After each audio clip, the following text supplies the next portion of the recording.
hit subscribe.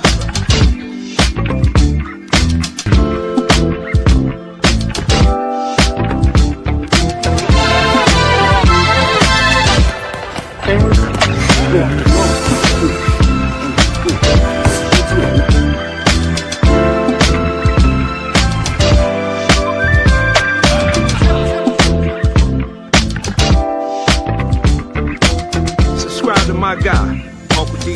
Tell him Big Bass sent you. Spurling. I'm an attorney here in Houston, Texas, an advocate for black men, largely because I am a black man. I'm a black father. I have black sons. Hey, man, I do what I do.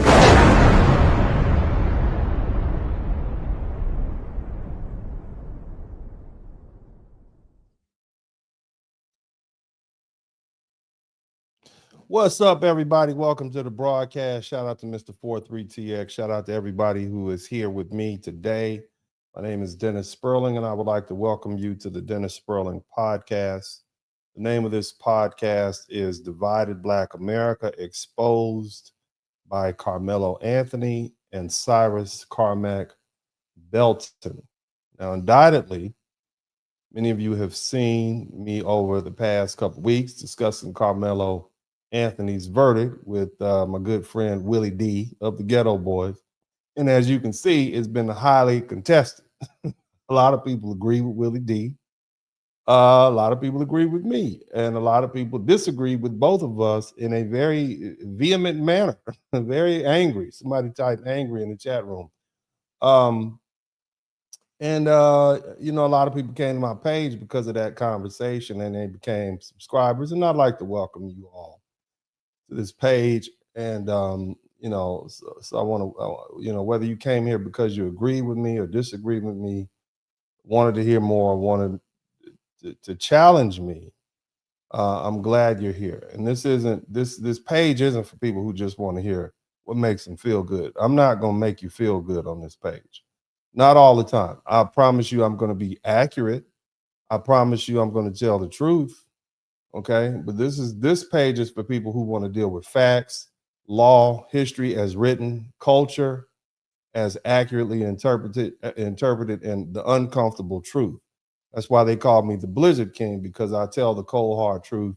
I've been doing it for years. Another thing you all should realize is that I got to 100,000 subscribers without any viral videos, which means the people who've been here have been getting a steady dose of truth and accuracy for a long time. Okay, and so this is the first time any of my videos have gone viral, and it's really not my video, it's Willie D's video, and it's a controversial subject. And I just went on there to do what I normally do, and that's just speak the truth. Now, let me explain what's really happening. And this Karmelo Anthony verdict isn't just about Karmelo Anthony. It isn't just about Austin Metcalf. It isn't about Willie D, and it certainly isn't just about Dennis Spurling. Okay, what you're watching is the great Black American divide being exposed in real time. This case has forced Black people to look at two different ways of thinking. Black people, you know, and see, one way of thinking says the system has always been unfair to Black people. So when a Black teenager is accused of killing a white teenager, I'm automatically suspicious, right? That's how. And then you got the other way of thinking says, yes, the system has been unfair to Black people, but we still have to look at the facts and the law and the evidence and the consequences. And that's the divide. And that divide is bigger than this one case. On one side, you've got Willie D. Willie D is speaking for a part of Black America that sees this case through history, distrust, race, and anger. Okay. And I'm not going to sit here and act like that position came out of nowhere. Black people have seen police lie. We've seen prosecutors overcharge. We've seen judges get it wrong. We've seen juries get it wrong. We've seen Black defendants treated more harshly than white defendants. So when Willie D says Black people don't trust the system, that's not crazy. That's coming from real history and real lived experience. But here's why I'm different. I'm Black too. I know the history too. I understand the distrust too, but I'm still going to look at the law. I'm still going to look at the facts. I'm still going to look at the evidence, and I'm still going to tell Black people the truth, even when the truth doesn't make us feel good. Because see, if we don't tell our children the truth, the courtroom will. If we don't tell our sons the truth, the prison system will. If we don't teach them how the law really works, they'll learn it the hard way after it's too late. So, you know, when I talk about modern Black middle class and upper middle class values, I'm not just throwing words around. Let's be very specific. Pew Research defines middle income households as households making between 2/3 and double the national median income adjusted for household size. So for a 3-person household, that means that roughly $61,000 to $183,000 dollars a year. Okay, that's the middle class range I'm talking about. And when I say upper middle class values, I'm talking about people who are above that range or moving toward that range through education, marriage, property ownership, business ownership, professional works, stable family structures. I'm talking about Black people who are lawyers, doctors, teachers, nurses, engineers, business owners, truck company owners. I'm talking about real estate investors, police officers, firefighters, accountants, managers. I'm talking about skills trades people like lumberjacks, HVAC, plumbers, electricians. The fastest growing group of millionaires in America are blue collar workers. So shout out to all the blue collar workers.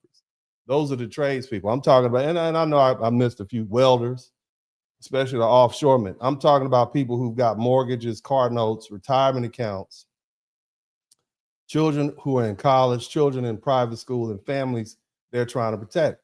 And here's where that matters. The Black community isn't the same place that we were in the 1960s, and the 1970s, or even the 2000s. See, Pew reports that in 2000, only 14.5% of Black adults 25 and older held bachelor's degrees. By 2024, that number is almost doubled. Now you have 27.7% of Black people who hold bachelor's degrees. And that means that millions more Black people have college degrees now than they did a generation ago. And that changes how people think. It changes how you see the world. Okay? It changes how people vote. It changes how people raise children. It changes how people talk about crime. It changes how people look at responsibility. You understand what I'm saying? It changes how people look at the justice system. You want a little bit more justice when you're riding around in that fancy foreign car that's paid for. You want a little bit more, a few police officers, more police officers in the community when you got that $500,000 house and all that expensive furniture, don't you? Okay, it doesn't mean that you trust the system blindly. It means they understand that emotion alone isn't enough. And that's why this case has exposed such a deep split. A lot of Black people still look at every racial case involving a Black plaintiff or a Black defendant or a Black victim or a white victim versus a white defendant or a Black defendant. They still look at it through that racial glass. Okay? They look at through that lens of protest culture. Somebody type protest culture in the chat room. Somebody type protest culture in the chat room. They call it counterculture, call it protest culture. And that way of thinking became very popular after the 1960s. It says the system is racist. So every outcome that hurts Black people must be viewed with suspicion first. And again, I understand that, but there's another Black tradition that's older than that. There's an older Black American tradition that believes in discipline, marriage, education, church, business, ownership, land, property, self-control, respectability, hard work, service, patriotism. And see, that tradition didn't mean Black people were weak. It didn't mean Black people accepted racism. It meant Black people understood that you had to build power, protect your name, protect your family, and stay out of situations that could destroy your future. And we need to be honest about what changed. See, I want y'all to listen now. And again, I always tell my people, all you folks who are new here, if you learn something, you should earn something. You don't owe me anything. Matter of fact, I'm here because I enjoy doing this and I enjoy speaking to people. If you want to contribute to the Super Chat, Cash App, and the PayPal, that's fine. But if you learn something, okay, this is not doing you any benefit, maybe you don't need to be here. If I'm not saying something you wish you could say and can't say because you're not in the position I'm in, maybe you did learn something, or at least the people around you learn. Play it real loud next to their ear. Now, again, we need to be honest. Some things have changed, okay? The census data shows that in the 1970s, 35.6% of Black men had never been married. By 2020, that number had jumped to 51.4% for, you understand? So it's a lot of Black men that never been married. So marriage is kind of going out the window for Black women that never been married. It went from 27% in 1970 to 47.5% in 2020. And that's not a small change. That's a major cultural shift. And I'm not saying marriage alone solves everything. I'm absolutely not saying that. I'm saying every married household, and I'm not saying every married household is good or every unmarried household is bad. That's not what I'm saying. But I am saying family structure matters. Discipline matters. Fathers matter. Mothers matter. Stable homes matter. Standards matter. And when those things break down, the entire community feels it. So when I talk about the divide between Willie D's position and my position, I'm not saying Willie D isn't Black enough. I absolutely not saying that, brother. Fifth Ward. I'm saying I'm certainly not saying I know better than him. Okay, I'm saying we're speaking from two different Black worldviews. Willie D is speaking from the worldview that says the system is against us. I'm standing with the Black kid, no matter what. And I'm speaking from the worldview that says I'm standing with Black people by telling Black children the truth about before they end up in prison. And that's not the same thing. Now let's bring it back to Karmelo Anthony. The public reporting says Karmelo Anthony was convicted of murder and sentenced to 35 years in prison for this fatal stabbing of Austin Metcalf at this Frisco track meet. The defense argues self-defense. The jury rejected self-defense. The reporting also says that the case became controversial because Anthony is Black. Metcalf was white, and no Black jurors were seated on the jury. So yes, race is part of the public conversation. I'm not ignoring that. I'm not pretending that doesn't matter. But race being part of the conversation doesn't mean race answers the legal questions. And the legal questions, number one question wasn't, is Karmelo Black? The legal question wasn't, was Austin white? The legal question wasn't, do Black people trust the system? The legal question was whether Karmelo Anthony was legally justified in using deadly force. And that's the question people keep trying to skip over. They want to stop at that. They want to stop at Austin put his hands on him. But the law doesn't stop there. The law asks whether deadly force was immediately necessary. The law asks whether the response was reasonable. The law asks whether this was a situation where pulling a knife and stabbing another teenager in the chest made legal sense. And that's where a lot of people get lost. They think self-defense means if somebody touches me, I can do whatever I want in response. That's not the law. They think no duty to retreat means they don't have a duty to think. That's not the law either. You can have no duty to retreat and still be guilty of murder. You can be touched first and still respond with too much force. You can be scared and still make an unreasonable decision. You can be Black, you can feel threatened, you can feel disrespected, you can still do something that sends you to prison for decades. And that's the truth Black boys need to hear. They don't need adults lying to them for applause. They don't need celebrities telling them every fight is racial. They don't need people on the internet telling them that being disrespected gives them the right to escalate. They need somebody to say, walk away if you can. Somebody type walk away.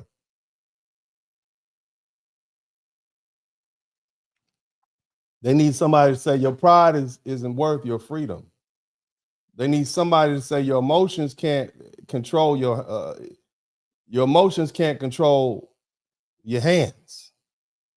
They need somebody to say if you carry a weapon, you better understand one bad decision can turn you from a student into a defendant. And let me be clear, that message isn't anti-Black. That message is pro-Black survival. Okay? I'm not trying to help the prosecution. I'm not trying to defend white people. I'm not trying to keep Black boys. All I'm trying to do is keep young Black men alive and free. I'm trying to keep Black families from sitting in courtrooms crying. And I'm trying to keep Black mothers from visiting their sons in prison. I'm trying to keep Black fathers from burying their children and watching their sons get sentenced.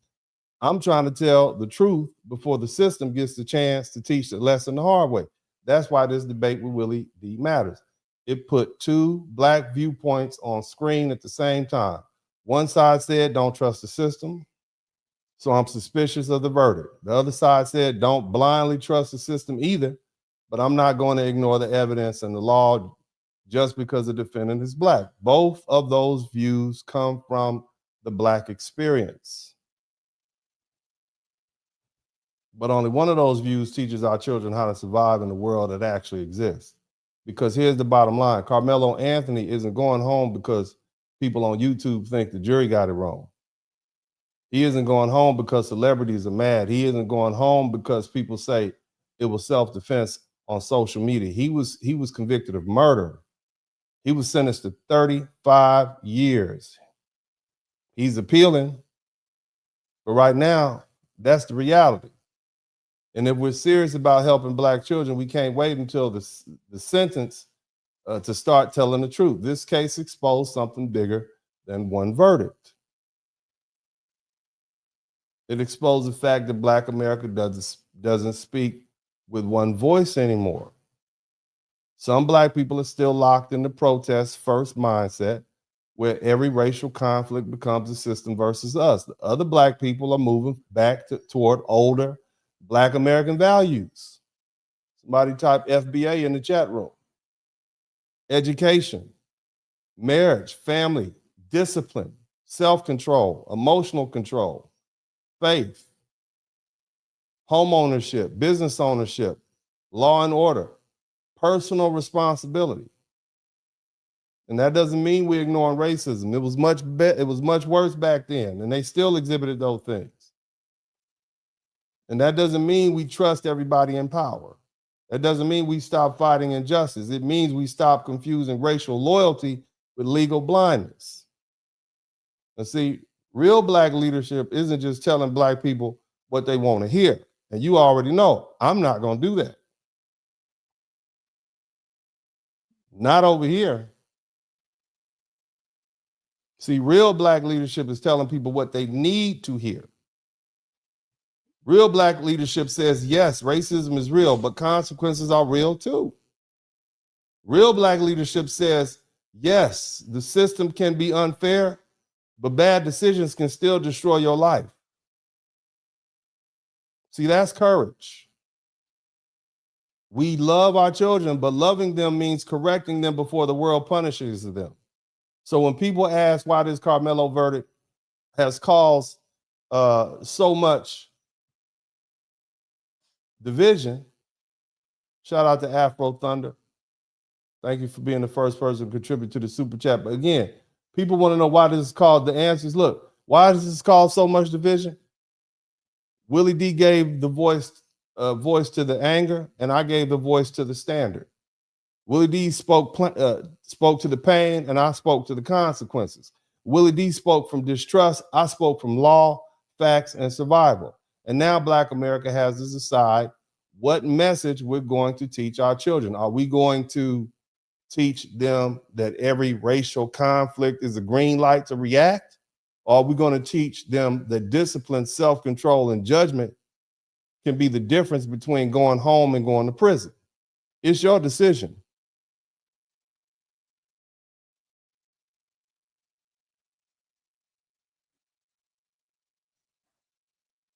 Now, there's another controversial conversation that took place a few weeks back.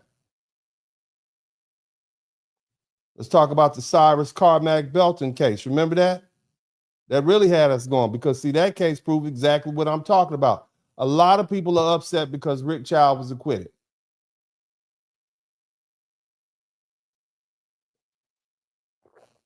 And if you only listen to the emotional reaction online, you think this was another case where an all-white jury let a non-black man kill a black child and walk away. Somebody type all white in the chat room. Somebody type all white jury in the chat room, right? That's what we believe, right? But see, that's not what happened. The jury wasn't all white. According to the reporting on the jury makeup, the jury included 3 black men and 2 black women. Think about that. Now, there were 3 white women and 2 white men and 2 jurors of other backgrounds, but there were 3 black men and 2 black women on that jury in South Carolina that acquitted Rick Chow. Some of y'all would say, oh, those people are sellouts, right? That's what you would say. You don't even know these people. So let's break that down. I want you to understand, because I said something the other day to Willie D. I said in one of the conversations, I said, an all-black jury would have convicted Karmelo Anthony. He said, nah, bro. I'm like, yes, they would. Because I talk to you all day. These are the subjects that I talk about all day. I know just what these black folk are thinking. So it doesn't surprise me that 5 black jurors, those 5 black people from that area, shout out to Brian Turner, and I want to put it in context for you. 5 black jurors sat in that jury in South Carolina. 5 black people from that area heard the evidence, listened to the witnesses, reviewed the facts, took the law from the judge, went into the jury room and voted not guilty for Rick Chow. And remember, in a murder case, the verdict has to be unanimous. For all my good spellers, only people who can spell good, type unanimous in the chat room. Unanimous verdict, 12. And this is not my opinion. And the United States Supreme Court dealt with a case, Ramos v. Louisiana, and that was a Louisiana case where a man was convicted of second-degree murder by a 10-2 verdict. They did do all kind of crazy stuff in Louisiana. So over there, they weren't even getting unanimous decision. Everybody said, this is wrong. You got to have a unanimous. They said, we can do what we want to do over here in Louisiana. I actually went to school at Southern University Law Center in Louisiana. I took the bar, passed, I got a perfect 9 out of 9 score first time I took this. So I'm very versed in Louisiana law. But anyway, the Supreme Court said no, in a serious criminal case like murder, the Constitution requires a unanimous jury verdict. And that means all 12 jurors have to agree before they can be a lawful conviction. And practically speaking, the same thing matters for an acquittal. If one juror refuses to agree, there's no unanimous verdict. And the result is a hung jury. So in the Rick Chow case, all it took was one of those black jurors to say, no, I can't vote not guilty. One black juror could have stopped the acquittal, but that didn't happen. Every juror agreed, including the 5 black jurors. All it would have taken was one holdout. One person could have stopped the acquittal, but nobody did. So whatever you think about the verdict, you have to deal with that fact. Let's deal with reality here. Somebody type, shout out to Brian Turner, shout out to House Martin. Let's deal with that. I want y'all to hear something.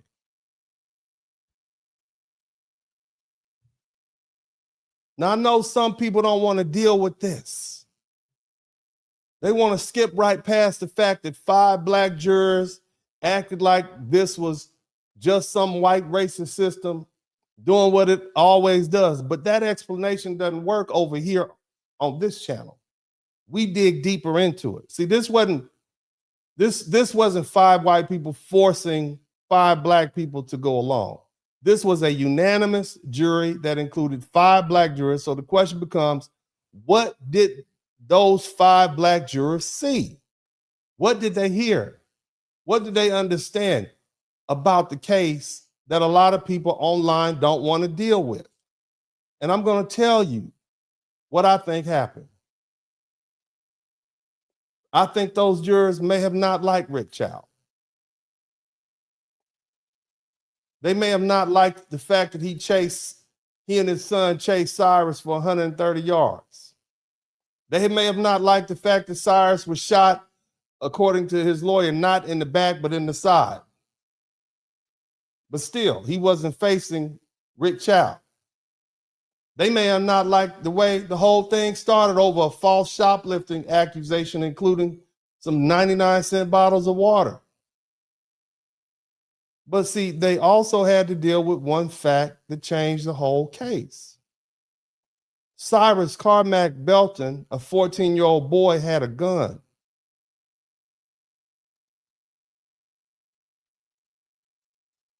Think about that. Where is it legal in the United States of America for a 14-year-old child, unaccompanied by an adult, to be walking around with a semi-automatic handgun that he was basically, apparently, flashing online the night before on his social media page? Where is that? What law, what state is that legal? Nowhere. Now, Andy Chow, who was Rick Chow's son, was the only witness who saw what happened up close. Bias or not, he testified under oath. Cyrus pointed it at him. Maybe he was wrong, maybe he wasn't. But that was the testimony. That's what came into court. And I'm telling you, once the fact came into courtroom, this stopped being a simple unarmed black child shot by a store owner case. That gun changed everything. That 14-year-old with the semi-automatic gun, it changed everything. You don't have to like it, but that's the reality. Now, let me be very clear. The prosecution argued that Cyrus didn't threaten anyone with the gun. He still had it. The jury heard that. The prosecution argued the gun fell during the chase. We get that. The jury heard that. The prosecution argued that Rick Chow acted out of anger, not self-defense. The jury heard that. But the defense argued something very different. The defense argued that Cyrus had a loaded semi-automatic pistol and he pointed that gun at Rick Chow's son, Andy Chow. And once the defense made that argument, the jury had to decide whether the state had proven murder beyond a reasonable doubt. Listen to me. Did the defendant come up, did the prosecution come up with another eyewitness who said, oh no, he didn't point it at him? No. All they had was a testimony from Andy Chow saying he pointed the gun at me, and that created a reasonable doubt. That's the standard. It wasn't Rick Chow's job to prove he was innocent. It was the state's job to prove him guilty beyond a reasonable doubt. And they couldn't get past that reasonable doubt because there was no evidence. And apparently those 12 jurors, 5 of which were black, decided the state didn't get there. And any good criminal defense attorney who handles murder cases will tell you the same basic truth, even if they don't say it in polite company. In other words, around you non-lawyers. Somebody type 9. Anybody who's been to law school knows that that's how they refer to the rest of the world. You're a doctor, non-lawyer. You're a, court reporter, non-lawyer. Smartest man in the world, non-lawyer. You're still a non-lawyer. And so the way lawyers talk around other lawyers is different the way we talk around non-lawyers. In a murder case, the defense often tries to make the jury believe the person who got killed had it coming, or at least that the defendant had a reason to be afraid. That doesn't mean the person literally deserved to die. Sorry to shout out to Sonia Mack.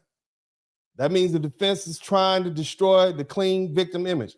They're trying to make the jury say, hold on, this wasn't just an innocent person minding his business. There was more going on here. That's insider lawyer talk.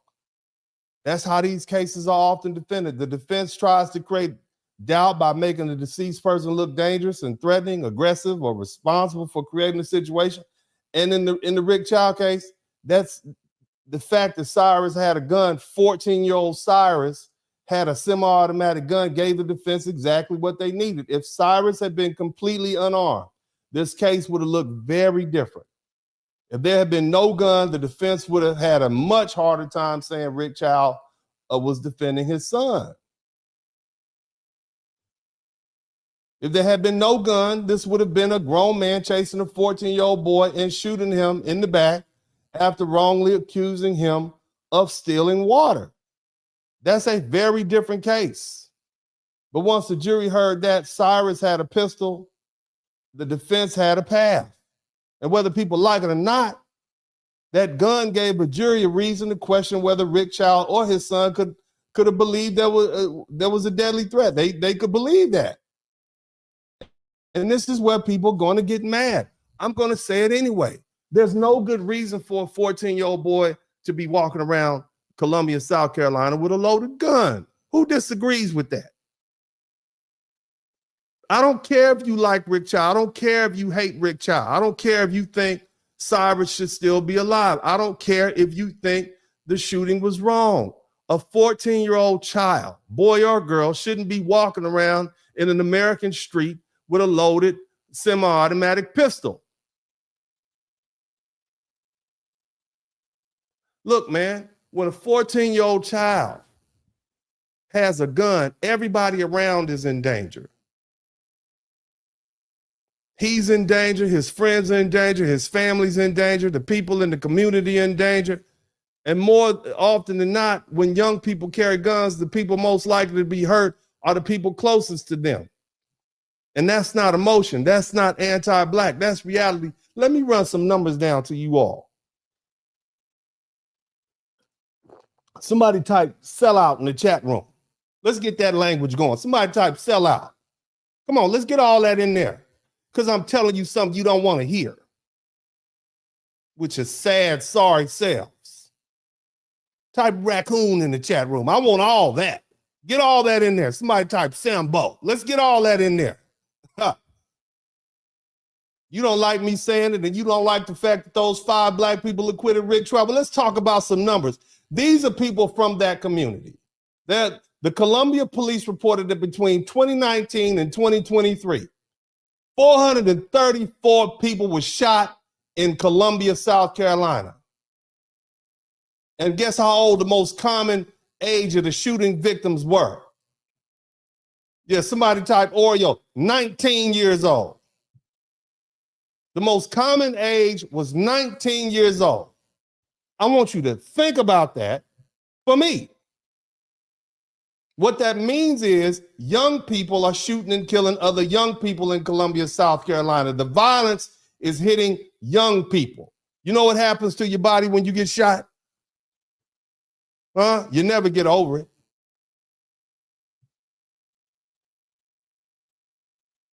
it. Whatever gets hit, it always hurts when it gets cold. Shout out to all the veterans in here.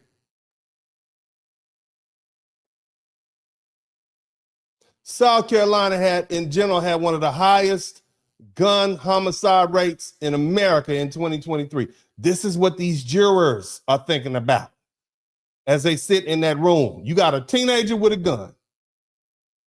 In 2024, South Carolina had 57 minors charged with murder. In 2024, and 1,644 minors accused of weapons laws violation. Did you hear that? So when people in South Carolina heard about another teenager, 14-year-old, packing a gun, flashing it on social media, they're not hearing it in a vacuum. They're hearing that against the background of what's happening right there in their communities. Let me put this in perspective. Somebody type coon in the chat room. I want to hear all that. Come on now. Who's the real sellouts? Where all you tough gangbangers at? All you do is sell dope and shoot up other Black people. Come on in. Let's get some of this. Columbia, South Carolina has 136 square acres of land, dry land. Between 2019 and 2023, Columbia police reported 434 people shot. If you spread that across the whole city evenly, That's about 3.2 people per square mile over a 5-year period. So in other words, I want y'all to think about that. In a 3 people per square mile. 3 people per square, but that's the whole city. But we know where the violence usually starts off at. We know it's not spread across the whole city, don't we? We know that. Now, we use the rough black community population share compared, that's about 54 square miles. I want you to hear me. 54 square miles. So I want you to walk a mile, turn right, walk another mile, turn right, walk another mile, turn right, walk another mile, go home. That's about a square mile. That's about the size of your little neighborhood, more or less. 8 people per square mile in the black community were shot in Columbia, South Carolina from 2019 to 2023. If somebody gets shot down the street, you're going to hear about it. Imagine 8 people being shot in your vicinity within walking distance. What does that do to you in a 5-year time period? That's not abstract. That's not some national talking point. That's local. That's concentrated. That's the kind of reality that people in Columbia, South Carolina were living with. People that live there, people that vote, people that serve on juries. Shout out to Brown Eyes. These people are raising their teenagers and their same children, their grandchildren. So now you got 5 of these black people who's sitting on the jury for the Rick Chow case. You think they were hearing about teenage gun violence for the first time? This is not a theory in some goddamn college classroom somewhere in California, New York. You sitting in a movie, you sitting in a television studio. This is the reality that these people are dealing with. They're hearing about people from the city where hundreds of people have been shot in a 5-year time period, many of which they know.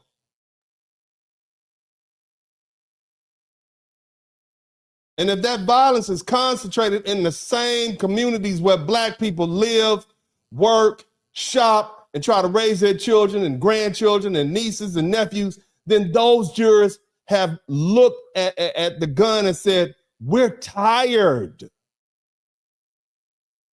They've looked at it, look, not because they like Rick Chow, and certainly not because they hated Cyrus, but because a 14-year-old boy with a gun isn't normal.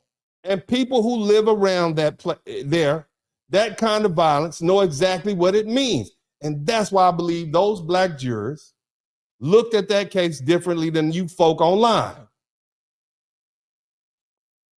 Those jurors weren't just looking at race.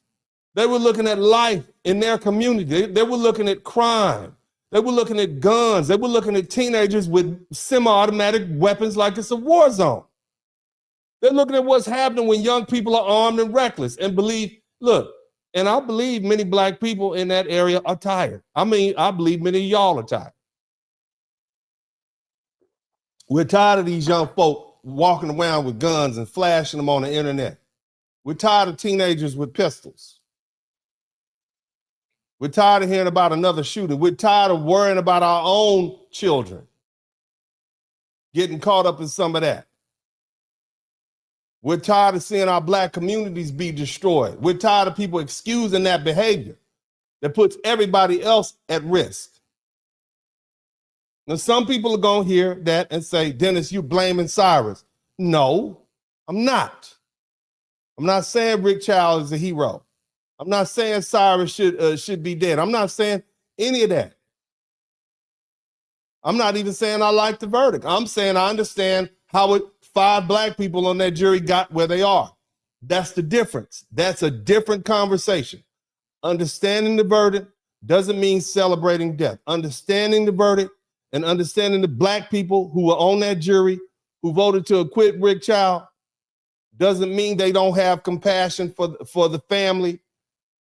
Understanding a verdict means you're mature enough, somebody type mature enough to look at all the facts, even the facts that make the case harder for your side, And the facts that Cyrus had a gun, a 14-year-old black boy had a gun, that case is harder for the prosecution because of those people's experience. That's the truth. It made it harder to sell him as an innocent, helpless, unarmed child when you got all these children in the community getting shot and killed by other children. They're tired of it. Black America is tired of that.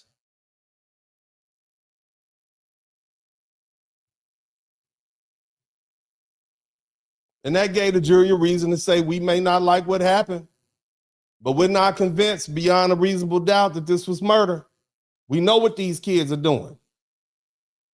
It's not unbelievable that he would pull a pistol out and aim it at this boy. We know what's going on in this community. Why you think he was packing a gun in the first place? This is what's going on in the jury. This is what the jury talking about. And see, that's what people don't want to deal with. They don't want to admit that black jurors can be tired of crime too. We're not pro-crime in the black community. What kind of fool thinks that?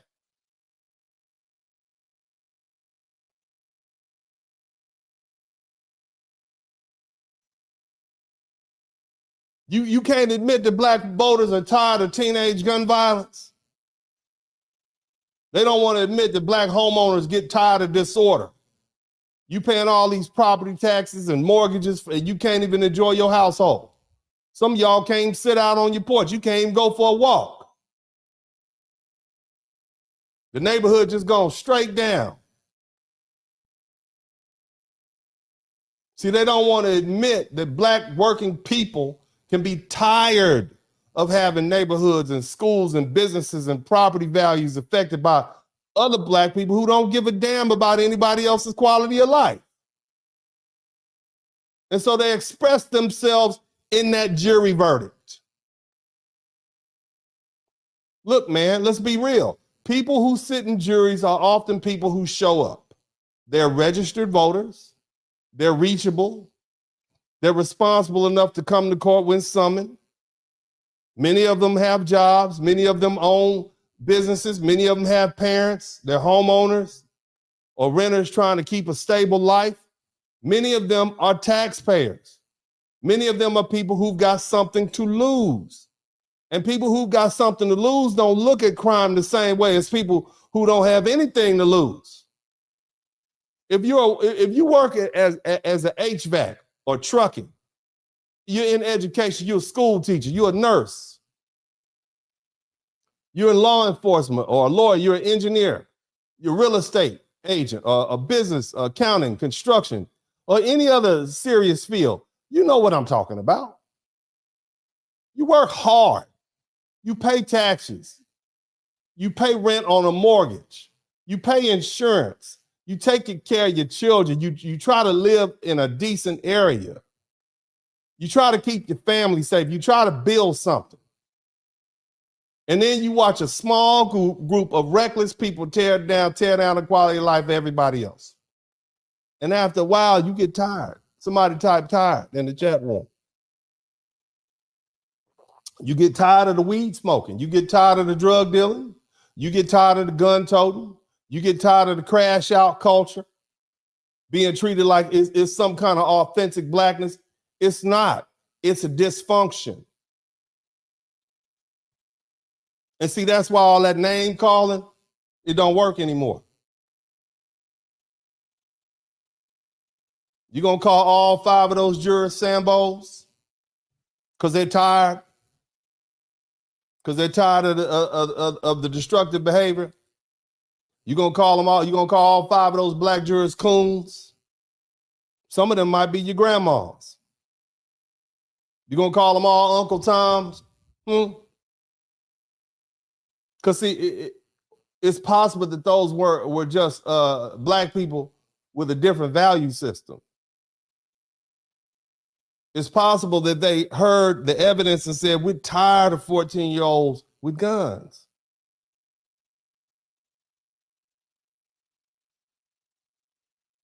Is it possible that they said this child should never have had a pistol in the first place? Is it possible that they believe even if they didn't like Rick Child's actions, that the presence of that gun created a reasonable doubt? And see, that's the great black divide. Some black people want every case to be race first.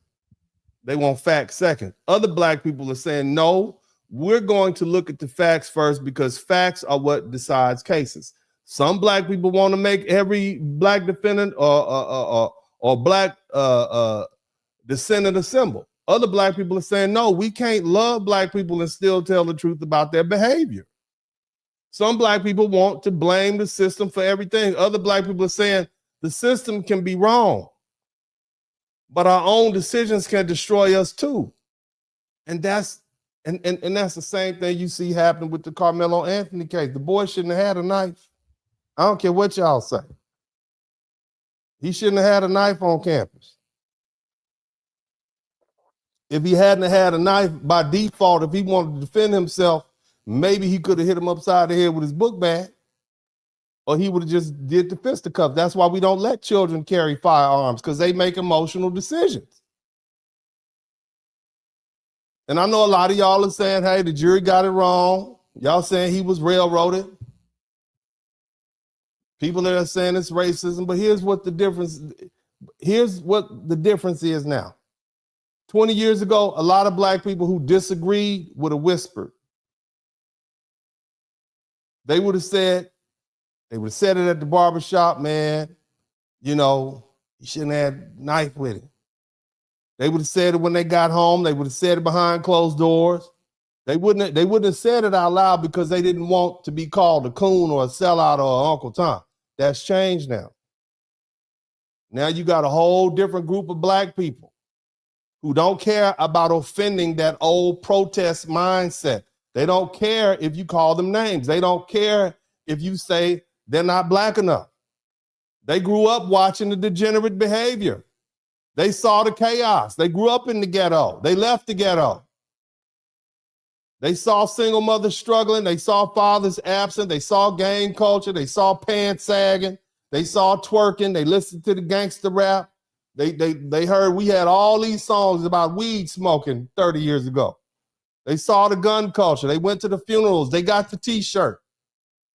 They saw the prison sentences. They was giving out football numbers, basketball numbers.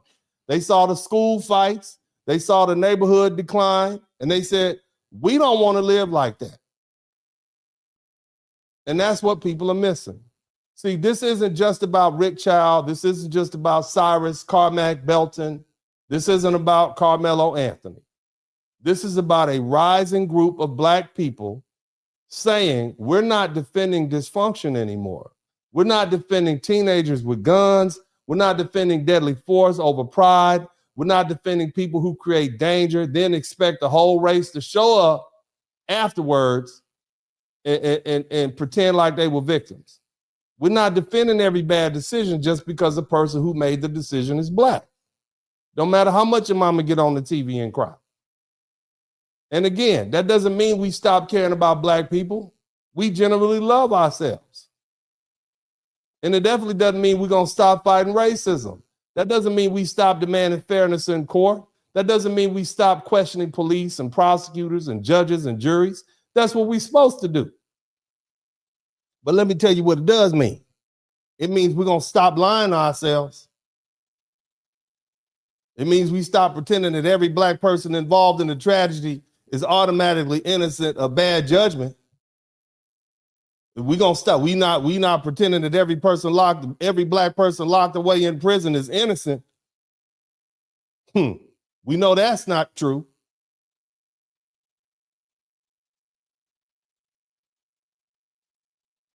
And we certainly, it means we stop pretending that guns in the hands of children is normal. That is not normal.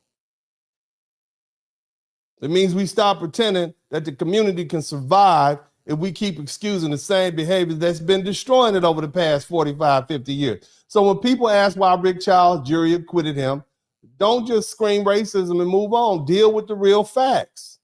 Deal with the fact that the jury makeup. Deal with the fact that it was 5 black jurors on that jury. Deal with the gun, the semi-automatic gun. Deal with the burden of proof.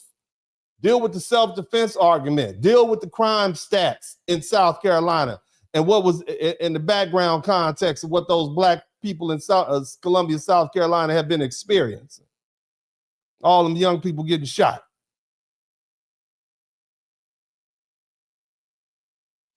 Carrying weapons, tearing up the community.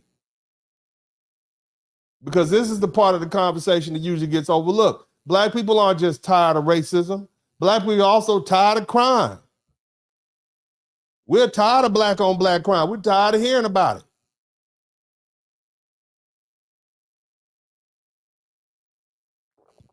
Black people aren't just tired of police misconduct. Black people are tired of young fools with guns. Black people aren't just tired of unfair courts. Black people are also tired of going to funerals and prison visits and putting money on the books. We're tired of unsafe neighborhoods and can't even go visit your cousins like you want to. We're tired of children who think carrying a pistol makes them grown. And that's why this divide is growing. One side is still trying to shame everybody into silence with words like coon and Sambo and Uncle Tom. And the other side is saying, shh, you call me whatever. You call me whatever you want, but I'm going to protect my children, protect my property, protect my peace, and tell the truth. And that second group is getting louder and more educated and more financially stable and less afraid of being insulted. And that's why the old tricks aren't working anymore. You can't shame people who've already moved past needing your approval. You can't control people who aren't scared of your insults. And you can't force successful, stable, responsible, rich black people who are in the middle class, upper middle class, or rich to defend the chaos going on in the ghetto. That's the message that these cases are sending. That's why the message from Karmelo Anthony, this Karmelo Anthony debate, and that's and the message a lot of black people don't want to hear. Black people, black America is changing, and people are tired of the dysfunction, and we're not whispering about it anymore. Now, somebody type now in the chat room. Y'all done got my blood pressure up. Praise Moses. Y'all done got my blood pressure. As always, I have some video footage I'd like you all to review with me. Somebody type now. Somebody type now in the chat room. No, let's get to somebody type kind of put the coon in the chat room. I want to hear that. Raccoon, Sambo. Come on, put all that in there. Let's get all that up in there. I want it all in. Yes, I want you to get it all up in there. I want all of that, which is sad selves. Somebody type great black divide in the chat room. Somebody type great separation in the chat room. That's where we at. The great separation.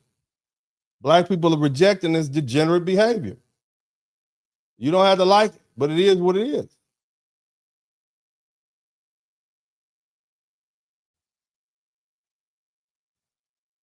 Let's check out this first video. You guys hit the #1 button if you can hear it clearly. Make sure you subscribe to the channel. He getting punished for what he did, and I didn't agree with the murder. I thought manslaughter. But I did say this to my chat. I study up on laws, and if we're going off the law, if you look up Penal Code 1931 and 1932, it was never going to be self-defense. It does not fit the criteria for self-defense under Penal Code 1931 and 1932. Now, then you go back and look at the statute of Now, this young brother is referring to the Texas Penal Code 1931 and 1932. It talks about the use of force and when you have the right to use, you respond in self-defense. That's what he's talking about. Now, this is a young brother. Looks like he's in his late 20s, early 30s. And then you got another young brother in a hoodie who's going to give a commentary on it. These are young men saying this. All right. So let's keep listening. Not statute limit. You go back and look at the stand your ground law. There is no stand your ground because it didn't happen in his home, his business. So there was never going to be stand your ground. If it would happen on his front door, then yeah. But it happened in public at a public school, and you killed him. whether you meant to do it or not, I believe he made a mistake. I don't think he did it on purpose, but the fact is that boy laying on that ground dead, you have to pay the consequences. Shout out to Just for My Sense. Again, if he didn't have the knife on him, he wouldn't have been able to use it. That's why we don't want children walking around with knives and guns. You see, therein lies the problem. We know children who don't have fully developed brains do crazy things. This is why we don't have our children having access, and we teach them better. This is part of the problem. Somebody type parenting in the chat room. Consequences for that. I agree, manslaughter. That's what I thought. But if you're looking up what murder means, it fits it. Okay. So people just in their feelings and being emotional because it's a black dude. But if you just take your mind out of being just color your skin and you look up the law, you'll know that he is justified. You got people who want me to just judge it off the color of my skin. Okay. If I'm a juror, if I'm on the jury, I'm not looking at the color of no skin on the jury. I'm looking at what the law means. Okay, that's cool. That's cool. You got to look up what the law means. I know my laws. You hear the people in the back. You hear the people in the back. Somebody type off code in the chat room. Somebody type off code. What else you want me to say? Now, this man is not a lawyer. I told you all the same thing. This is what the law says. Would you like us to lie to you or tell you the truth so you can avoid this situation? This is a young man saying this, okay? All of these folk can't be off code. I mean, if everybody's off code, then we probably need to amend that code. I think the committee needs to get together and amend the code. If you're trying to tell black people they are justified in murdering somebody because they pushed them or because they were afraid or got upset, and that you sending a lot of people to prison. Let's keep listening. I know my rights. He did it. And Let him be. that's the reason why we're in this situation right now. Okay, so with that being said, because it's a racial tension. It is, and it shouldn't be. So what I Those are two children who did not deserve to be in jail and die this early in their life. Now, see, this is why I tell folks that the people around Karmelo, his family, etc., that's who failed him in this situation with this case, this trial, all of that, bro. Because no one took the time out to go and look up the things that this individual just highlighted, the penal codes and what actually constitutes a fucking self-defense defense. You know what I'm saying? Or, a stand your ground and all of that stuff. If they would have did their due diligence and went and read upon. No, the failure happened when the young man was walking around with a knife in school. That's when the failure happened. Let's just start with that. Children shouldn't have knives and guns on them. Can we all agree with that? People under the age of 18, are you in the Marine Corps? Why do you need a knife at the schoolyard? Are you hunting with your daddy? I mean, can we just agree with that? Can all the common sense folk just agree that children shouldn't have dangerous weapons?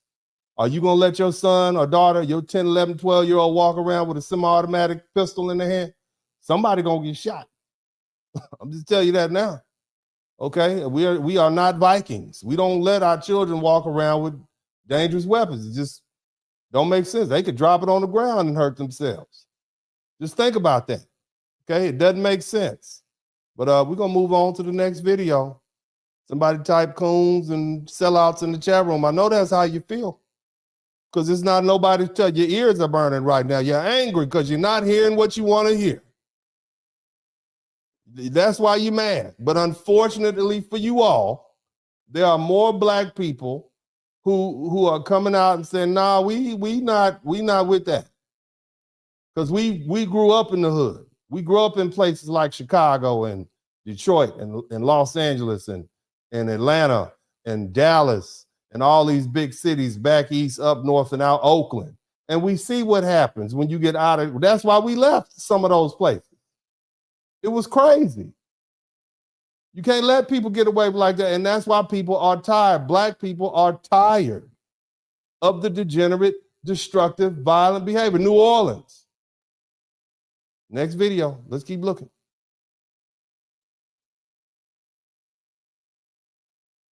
Adrian Broner, Dean the Great, humping each other, painted as the lesser than race. Do you know what that does? To outsiders who don't have any idea what we are, it makes them already have a stigma on us. Yo, bro, I mean, look at it. These are young people. These are young people. These young men probably no more than 20. They got to be under 30 years old. And they're saying they're tired of the degenerate behavior. This is what's going on in Chicago. These young people are twerking on a Chicago squad car. I'm just saying. Is this a good look? Is that a good look? Huh? these guys are foolish. These guys don't promote anything intellectual. Exactly. They are foolish. So they're going based off what they see Adrian Broner and Dean the Great doing. And then Lil Durk. Lil Durk is talking about spinning Right, on so blacks. hold on, I'm gonna cut you off right now. Hold on. So Okay. you see what I'm saying? You see how the reason we able to embody these spirits of and take on the personality of Adrian Brono, connect with Lil Durk, or connect with these people, because there's a void within us. I'm just saying, it's not me saying it. So all these people, coons, all these black people who sell, they all sellouts. You got young people, old people.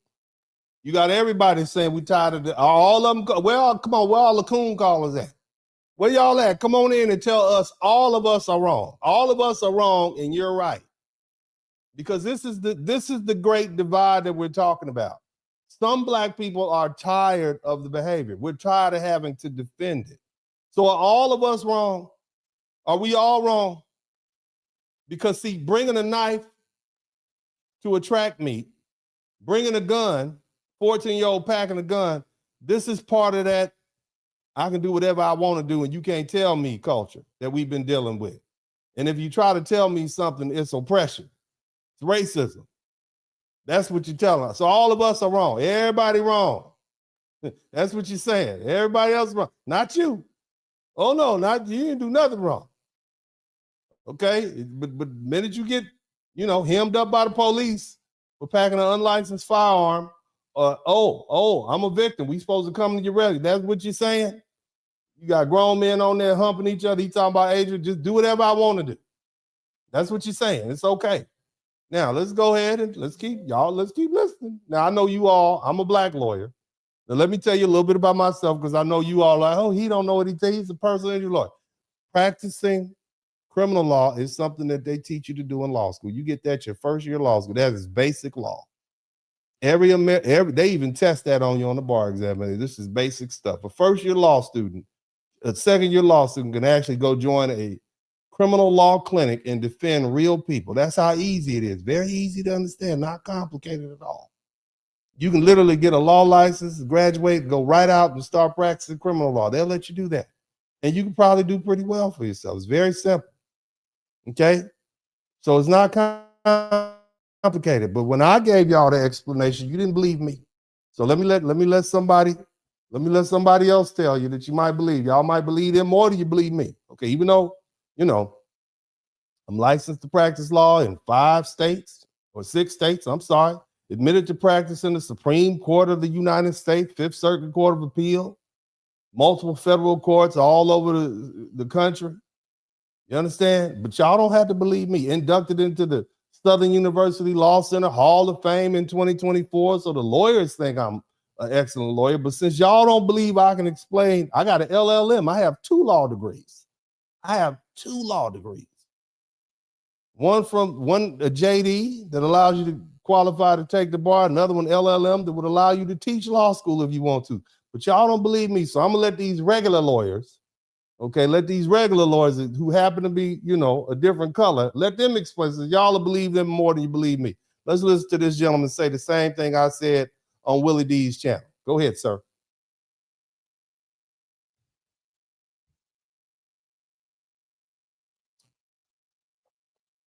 Mm-hmm. Can y'all hear the sound? Are y'all listening?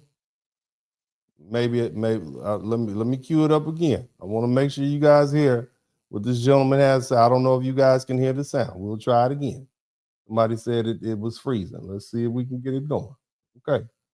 All right.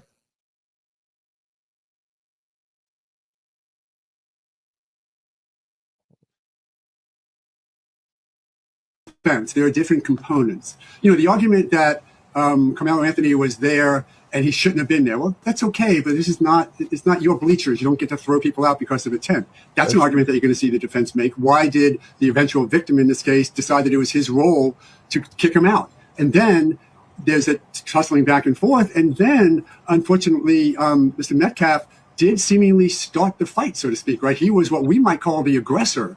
We agree. Metcalf was the aggressor. He did put hands on her first. We agree with that. That's what I said too. I'm saying the same thing he said, but y'all don't believe me. I'm not white enough for you all, right? Is that the problem? I need to be white. Okay, so I know how you are. Go ahead and keep listening to him. And pushing him out or grabbing him and touching him. So under Florida law and also Texas law, and when you're the aggressor, when you first start the fight, so to speak, you may lose the protection. If it was Karmelo. I apologize. This man looks just like Colonel Sanders. Doesn't he look like Colonel Sanders? With the white hair and the goatee. All he needs is some glasses and a bucket of fried chicken. But anyway, let me get back to the business. We started Karmelo Anthony. Now we get to say shifted because if Metcalf was the one who started the fight, now can Anthony respond to defend himself? We know he can. And then as was mentioned a moment ago, are you supposed to bring a knife to a fist fight? No, you're supposed to bring a gun. Are you supposed to what? Bring a knife to a fist fight. Now, when I said that, you all got mad. Well, now, when Colonel Sanders says it, you're good, right? That's what it is? Is that what's going on? Into a fist fight? Absolutely not. But if you're there and starting to get attacked, which is what the defense is going to say, can you defend yourself? And what they're going to say is, Anthony he need to wait until the first nasty strike, the first injury. He can presuppose what might happen, and he's allowed to defend himself. But again, really a tough case because it really is in the middle, and we're talking about two 17-year-olds and not making fun of it, but neither of which were acting with real good reason. We joke and say that a male brain isn't fully developed until 25. Not just male brain, sir. Don't just put that on the men, the women either. Okay. And unfortunately, the tragedy happened probably because of a mix of testosterone and immaturity that brought these two boys together. That's why we don't let kids walk around with weapons. That's why we ban weapons from schools. And we have an age requirement for enrolling in the military. Okay. So again, as you heard Colonel Sanders, the Colonel Sanders lawyer said the same thing I said. Okay. You can't bring a knife to a fist fight. Now, y'all got mad at me. Go call Colonel Sanders a coon. Okay? All the lawyers in America can tell you this is some basic law. It's what the law book says. Okay? Self-defense has to be proportional, ... But you don't have to believe me. Next time you go get you some Kentucky Fried Chicken, you'll remember what the Colonel Sanders lawyer said, and you'll remember old poor Uncle D tried to tell you. But this is why lawyers charge. This is why we charge about an hour, because y'all don't believe nothing. Okay, don't waste my time. All right, but let's move on to the next video. Let's keep on looking. See what else people have to say. Here's another one. Keep listening.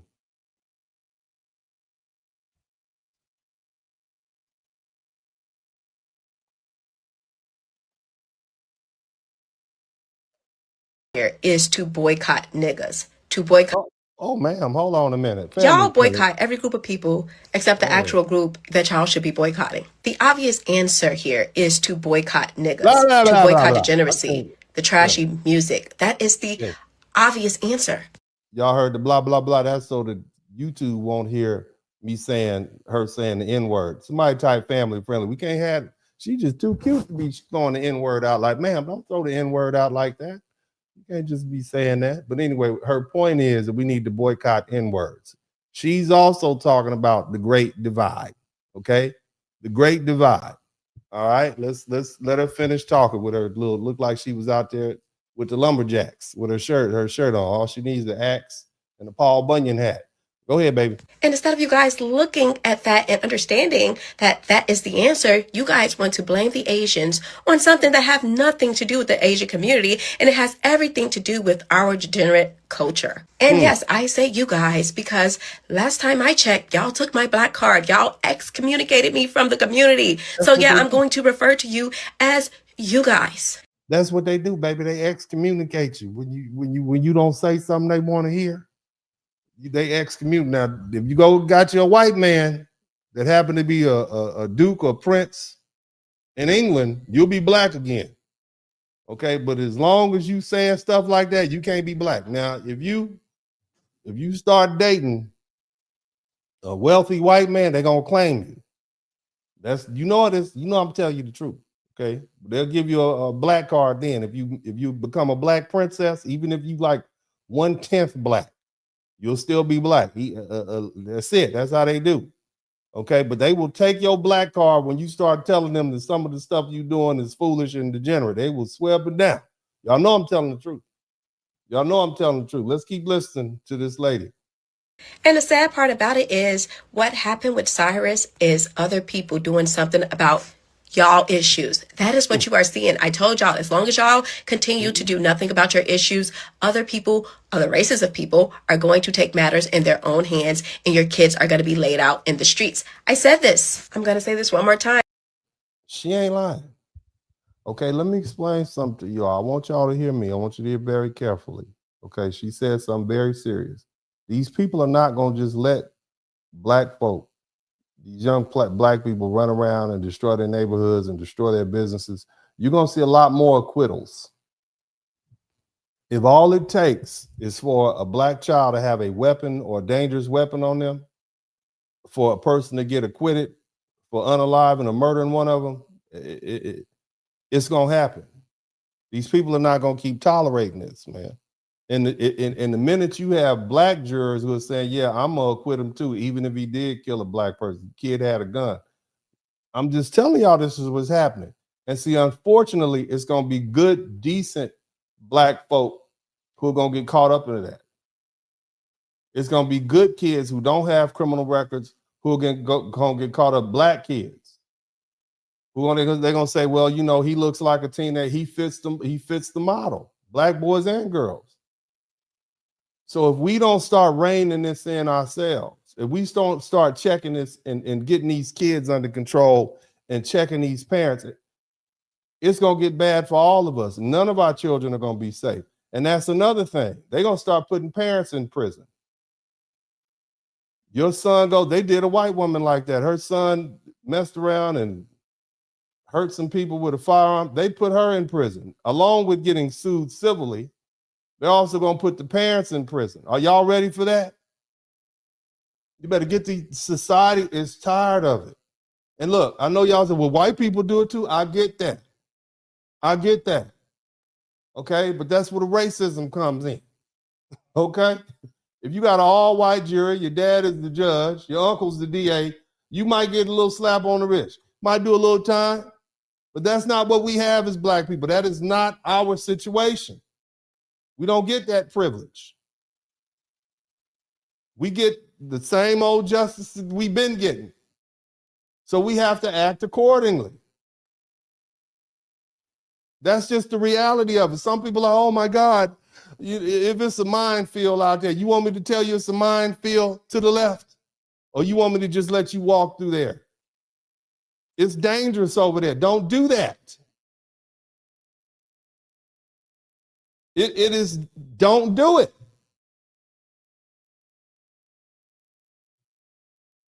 Very simple. Understand. Hey, you know what? If you walk in that cage, there's some lions over there that's going to tear you up. Don't do it. And if you walk in there after that, that's your fault.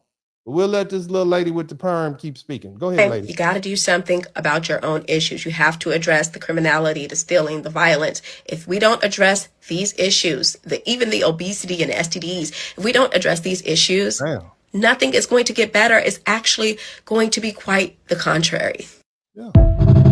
And see, the other thing is some black people just don't care no more. They're good. They're not worried about you. They don't live in the hood anymore. They got their white girlfriend. They live in a Latino neighborhood. They don't care. You understand? This is not a community effort anymore. Black folk don't even live around each other like we did before the 1960s. It's another something I'm gonna address in here somewhere. Let's keep listening.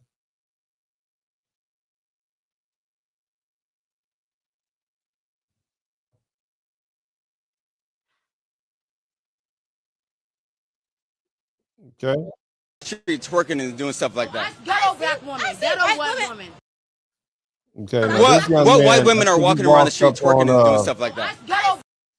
Now you wouldn't catch somebody. This young man walks up on black people, black women, I think, and talks about certain behaviors that have become very popular over the past 15 years, and this has a lot to do with twerking and other suggestive dances. And so, this wouldn't have been happening 15, 20 years ago. But these young people are different. Let's listen to what he has to say. Black woman, ghetto white woman. Ghetto white woman. I see them all the time. They be around with kids all the time. But why are we comparing? Because white women don't act like this. Yes, they do. Where? The ghetto ones, not the Come wolves. to Pride on Saturday. So- You gonna see all the white bitches shaking their ass. You I gonna can see ask her. everything. No shame. I can ask a white kid party at the Marcella right now trucking her ass. What's the comparison? Because it could be white girls don't have rhythm and they don't even know how to twerk. Right. But they still be out here enjoying with us and we'll be twerking. What's wrong with all that? Now I live in Texas, and I passed through enough trailer parks to know it's some degeneracy going on in the trailer park too. But the problem is for black people is that white people typically don't accept that sort of behavior as typical white behavior. Unfortunately for black Americans, the people with the lowest standards have become the face and voice of the black community. And this is where a lot of the pushback is coming from. We don't like that. There are black people who don't like that. They don't speak for us. See, that's another thing. The ghetto, the hood, they don't speak for us. All these responses and whatnot. Just think about it. The other day with Willie D and myself, the reason why that video is so shocking to so many people, because that's probably one of the first times you've had an attorney, a well-trained, mature, 50-year-old father, homeowner, lawyer, responsible, black man, educated, speaking with another black man who's a world-renowned rapper. Now, that does not happen oftentimes in many other communities. They don't have entertainers and rappers speaking on their behalf. They have other educated people. So you saw the difference. This is the contradiction. We didn't used to have that. Back in the day, when I was growing up, they just stick a microphone in front of an athlete or a singer and ask them about these tough, complicated political questions or social issues. That's why you have people like Harry Belafonte. Or you guys look up to folk like, you look up to people who, Dick Gregory, he was a comedian. Or you get some preacher or something like that. Preachers don't do all that speaking for people in other communities. Those are religious leaders. They usually have their professionals. And so that's the first time that people have ever actually seen a black professional speak on an issue. And of course, it was law related. And I think that was a good thing. It was a good exercise. Okay. But again, we're going to go back to this young man basically confronting these young women about what he sees as degenerate culture that takes away from the image of black people, which is, again, something you would rarely see 20 years ago because we weren't addressing folk about their degenerate behavior. But everybody at this point can see there's a problem with it because it's making all of us look bad. Let's keep listening. It's a way that we need to be viewed as black women. Black women need to be viewed as respectful. Yeah. So because we twerk, we won't be viewed as respectful. Absolutely not. But look. I can ask any black man right now, do you respect your girl twerking in the street? They'll all say no. Not a girl, not your girl, a black girl. I wouldn't want my daughter twerking in the street if I had one. How many of you fathers want your daughters, how many of you mothers think it's acceptable for your daughter to be twerking in the street? Okay, let's not even put it on our partner, a girlfriend, a wife. Do you want your daughter twerking in the street? Because if your answer is yes, you're a bad parent. If your answer is no, you're part of that great divide, at least on that side. Okay, let's keep listening. Because we are single women. Yes. We're single women. That's Why fine. can't we twerk and have fun? The brother is not saying, see, here's the thing. The brother is not saying you can't do it. He's pointing out the fact that this is how it makes you look. It's no different than young black men walking around with their pants hanging off their butt, talking crazy and disrespectful. People going to get a certain perception of it. This is the great divide. And at this point, we're just pointing out, hey, you know, there are people who don't agree with that. Not all black people agree with that behavior. And again, you're getting pushback, but this is it. You know, and this is the value system that we have. Now, look, y'all don't have to, you know, it's better coming from black people than it is coming from white people. But white people have a lot to say too. I want you to listen to this. This is Austin Metcalf's daddy, and this after the verdict went down, the gag order was lifted, and he had a lot to say. Okay, I'm gonna let him go ahead and roll through it. Look, I get it. His son died. I'd be saying a whole lot more than that. And the truth is, if it was my son, I would want Karmelo Anthony to get a whole lot more than 35 years, especially since he'd probably be eligible for parole in 17. But we're going to let this man talk. And, you know, this is his son that was murdered. You know, how would you feel? What would you say if you've had a gag order for a year and a half? But again, he's gonna say some very bigoted, racist stuff.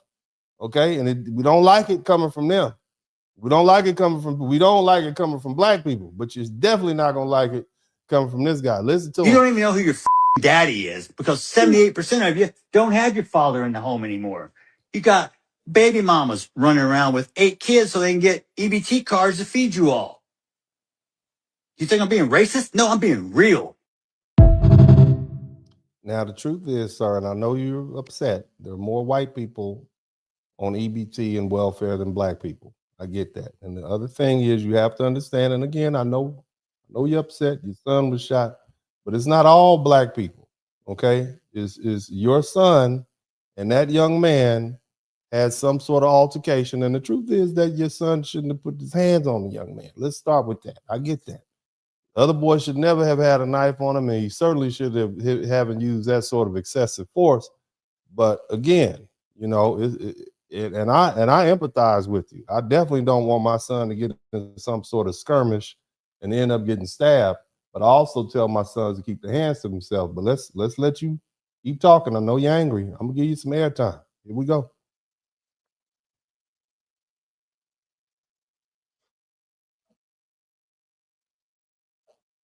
You have embarrassed your own culture and race. Don't get me wrong. We got white people that embarrass the shit out of me too. But you guys, you got a patent on that shit. Y'all can let me make something racist up so y'all can go viral. I got a new name for Mello, okay? Because he was such this little boy y'all were trying to portray. How about Watermelon Felon? How's that one strike you? I hope he enjoyed his first night in that cell last night. Because he's going to have many nights to think about what the fuck he did. Fair use, family friendly. Man's angry. He's angry. Okay. Now, just to be fair, again, you know, both of these young men participated in this conflict, and it's a horrible situation. They were both kids, and it should have never happened. One of them should have kept their hands to themselves. The other one definitely shouldn't have responded with a knife. Okay. Now, for this gentleman to take it out on black people, I get what he's saying. He's saying that they have degenerate behavior in white folk society. But see, the problem is that we've let the degenerate people speak on our behalf. You typically don't see trailer park trash and rednecks speaking up on behalf of all white people. Now, that doesn't mean that you don't have some ghetto white people, if you use that term, but they don't embrace that. They don't allow that to be the spokespersons of their, they don't have the microphone. Black people, because of our traditional position in this country, we don't typically separate ourselves, or we haven't separated ourselves by class or financial ability. We don't typically do that. Just like we don't separate ourselves by colorism. We all black. If you're sitting at the table at your grandmother's house, your crackhead cousin might have the same say-so as your engineering cousin. Okay, all of them can sit there and be treated the same. In most country families, if you're a person in the family of a lower standing or lower social, or you don't even have anything to say, you go sit out back with the dogs and the kids, so to speak. But in black culture, we try to give everybody the right to speak, and everybody has a voice. which is something that we are beginning to change. But you know, that's what he means. We have a patent on it. Okay. Shout out to everybody contributing to the Super Chat, Cash App, and paper. I see y'all. I'm just trying to roll through this. It's a very serious subject, and I wanna just roll through it. You guys make sure you subscribe to the channel if you have not already. But let's let this gentleman finish speaking. Because 400 years ago, someone actually sold you to us, and we took you over here and put you to work. And then you didn't do anything, sir. You were poor. You didn't do anything. The vast majority of slaves, and that's what he's talking about, were owned by the top 1% of white people. Okay, and then you also had black people who owned slaves. You also had Africans who participated in the slave trade. So now he's just throwing stuff out there. Now this is just venting and angry. You know, I get it. The man's angry his son died, so he wants to be mad at the whole culture. It's not all black people, sir. It's not all black people. You can't, just like you don't want us throwing all white people under the bus. Okay, you shouldn't allow you, because he did well early on. He said the Proud Boys showed up and they were trying to turn this into a racial issue. And you know, he said, no, you're not going to turn my son's death into a racial issue. He did well a year and a half ago, but whatever. I guess he's angry now. And I understand why the man's angry. He lost his son. I get that. And then there's been a lot of mean, horrible things said about him and his family and his children. But this has been a highly contested matter. But at some point, we're going to have to try to figure out how we're going to live together in this country. Okay. Now, some people just want me to let the video play. I'm not going to do that.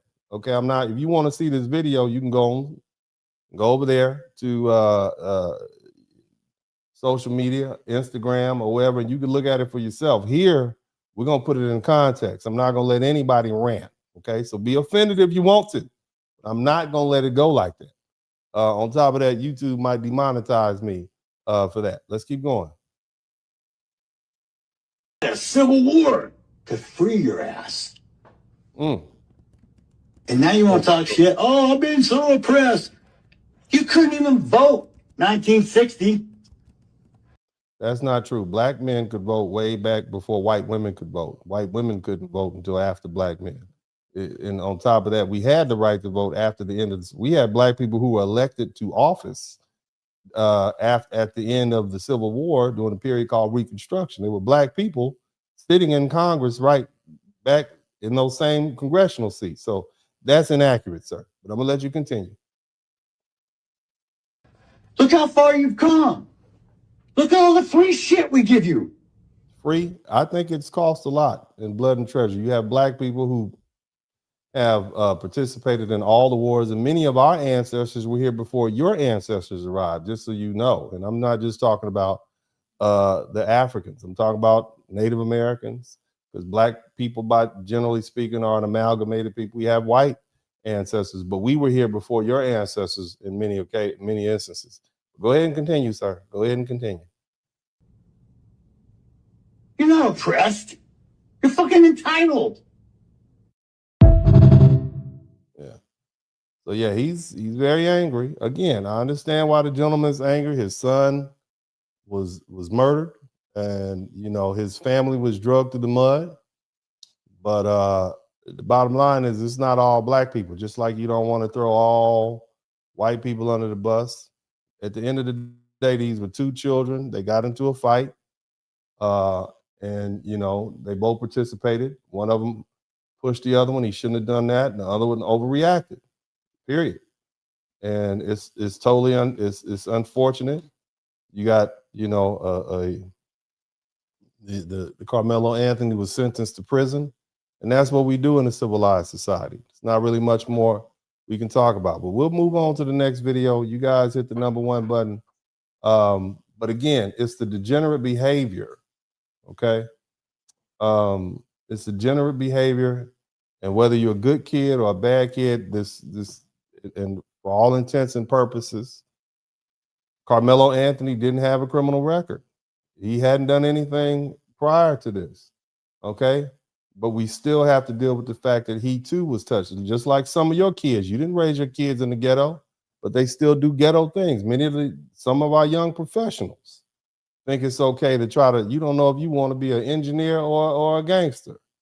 You don't know if you want to be a school teacher or a stripper. Some of the school teachers can do twerk better than the strippers. Not that I would know, of course. I'm just saying, okay? So where'd that come from? We have to begin to ask ourselves that. Now, again, it's not just white people saying these things. It's other black people. Listen to this cat. He's interesting.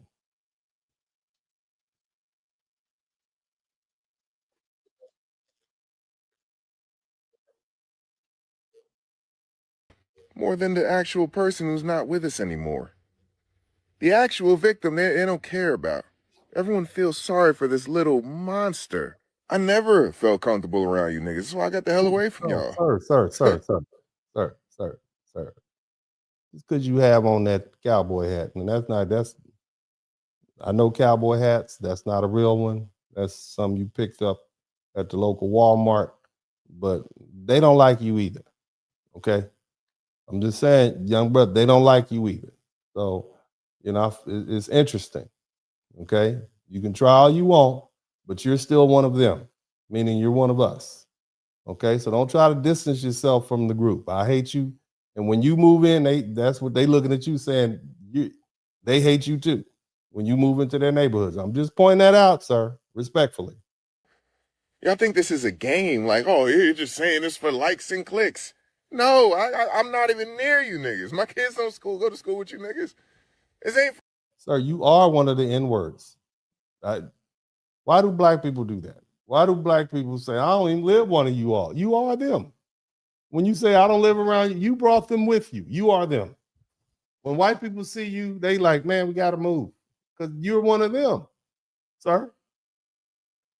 I'm one of them too. You can't get around that. You think they see you any differently? I mean, you got the, little, I date a white woman mustache on, praise Moses, but you still one of them, brother. You can't get around them. They can't get away from that. I bet you won't go to Vidor, Texas. They're going to put you out too. You got a family reunion in Vidor, Texas. Don't go. Get some gas and keep moving like the rest of us. Let's let the brother finish. For likes. This is for real. Like growing up, when my friends would come over, hey, my dad would check them at the door. Listen, man, you got to take that do-rag off. This do-rag ain't allowed here. My dad didn't like do-rags. Mm-hmm. Because he watches the news. He see who's doing the killing. Mm-hmm. Take that do-rag off before you come over. And that's all. Like, and when I was a kid, I didn't understand. I'm like, why is dad like this? What's going on with dad, Ma? Why is he tripping? Why is he embarrassing me? My mom sat me down, told me a story. Listen. Dad had standards. Dad probably grew up in the ghetto, and dad moved away from the ghetto. That's why. But let's let him finish telling his story. Dad's seen a lot of things. What do you mean, Ma? What happened? I never told you this, and don't tell your father I told you, but when we were young, we used to party at your dad's house, when we were 16, and his brother had just come home from the military. His brother was older, your father looked up to him. He was kind of the protector of the home. Mm. Everybody loved him. He was just a great guy. Just came home from the military, and they threw a party for him. Celebrating, everybody celebrating downstairs. What happens? A knock on the door. My father's brother goes up the stairs, opens the door. What is it? A bunch of monsters. Do-rag wearing monsters. Yo, we want to come to the party. My father's brother tells him, no, you're not allowed. Nobody else is allowed. We're going to just keep having this party and you guys are going to leave. What do? Oh, yeah? Put a gun to his head, shoot him in the head. He fall down the stairs, dies in front of my dad. My dad is traumatized by y'all. Yeah, that's part of the culture that we're talking about, you see? And, we can't ignore that, can we? We always talk about Black Lives Matter, but my question is, do Black Lives matter to Black people? Why is it so easy for us to take another Black person's life if Black lives really matter? I'm just throwing that out there, okay? That's not necessarily the subject we're talking about right now, but again, that is why Black America is trying to divide itself and get away from that behavior. And you may not like this. You didn't like what the white dude said. You don't like what this Black dude. Come on, somebody type Coon, Sambo. Come on, let's get all the names in. Let's get all these names in. Get all the names in that y'all like to call black people for speaking the truth about their experience. You don't want anybody to say it. You call Karmelo Anthony's daddy race, Austin Metcalf's daddy racist, but this black dude is saying the same thing. Is he racist too? Is he speaking as he said his daddy's brother got shot and killed by some knuckleheads that showed up and tried to crash a family party? That happens. I remember something like that happened to me. I was having a party at my mama's house at 17-year-old. Some gangsters showed up. I used to live off 92nd and Dinker in South Central Los Angeles. Some gangsters showed up, thought they were just gonna come crash the party. I was like, nah, y'all can't come in. But they could have easily came back and shot the house up. That's the behavior he's talking about. Now, is that good or bad? Does it make us sellouts and coons and what, Sambos for wanting to get away from that? Huh? Because see, some of us bring the nigga with us when we talk about getting away, because that's what happened to Karmelo. I know you won't be tired. I know. Karmelo Anthony's family is from Baton Rouge, Louisiana, right? That man that they say is his daddy is his stepdaddy. Where's his real daddy at? Where's his biological father at? Huh? What happens in the relationships when you have a biological father not present and the stepfather is there? Somebody type stepdaddy. Does the stepdaddy have any say so typically in the relationship? I'm just pointing. I don't know. Maybe I'm wrong. Please correct me if I'm wrong. It's my understanding that was a stepdad. You know, the guy that was crying and such and so forth. How much influence and control does the stepdaddy? Because if it was my son, you better not bring a goddamn knife to this school. I'm gonna make you touch every wall in this house if that's my son. But stepdaddy can't really do that, can he? Typically, mama has control over that, right? I'm just pointing out some things. I'm speaking in general. I don't know these people's relationship, but your son brought a knife to school. And it's my understanding it was a couple of times. Can we speak facts? Can we be honest? Are we gonna try to fix this problem? I mean, are we gonna try to fix this problem? Because on one hand, you got a 14-year-old boy running around Columbia, South Carolina with a semi-automatic pistol. On the other hand, you got another black boy who's 17 at the schoolhouse at the track meet with a knife in his backpack. Are we gonna deal with this? Are we just gonna keep calling each other coons and sell out? I mean, I'm just asking questions. Somebody just say, I'm just asking questions. What does your son have in his backpack? What does your daughter have in her purse or her pocket?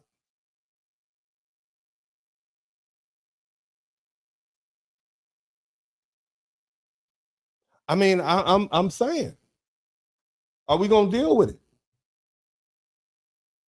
Because it's obvious if it's a cultural issue, your children who you raise in the suburbs and sent to these private schools are still going to be affected by that culture. And that's what these white folk are talking about. So when my man gets on here and say, I don't want to live around you N-words, you one of the N-words the white people are trying to get away from, sir.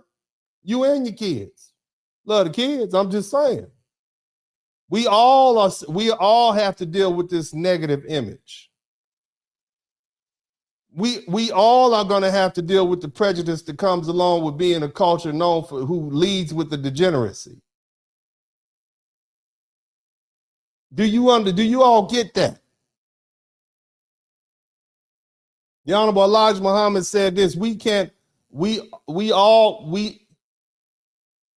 not one of us can rise until all of us rise. I'm paraphrasing that.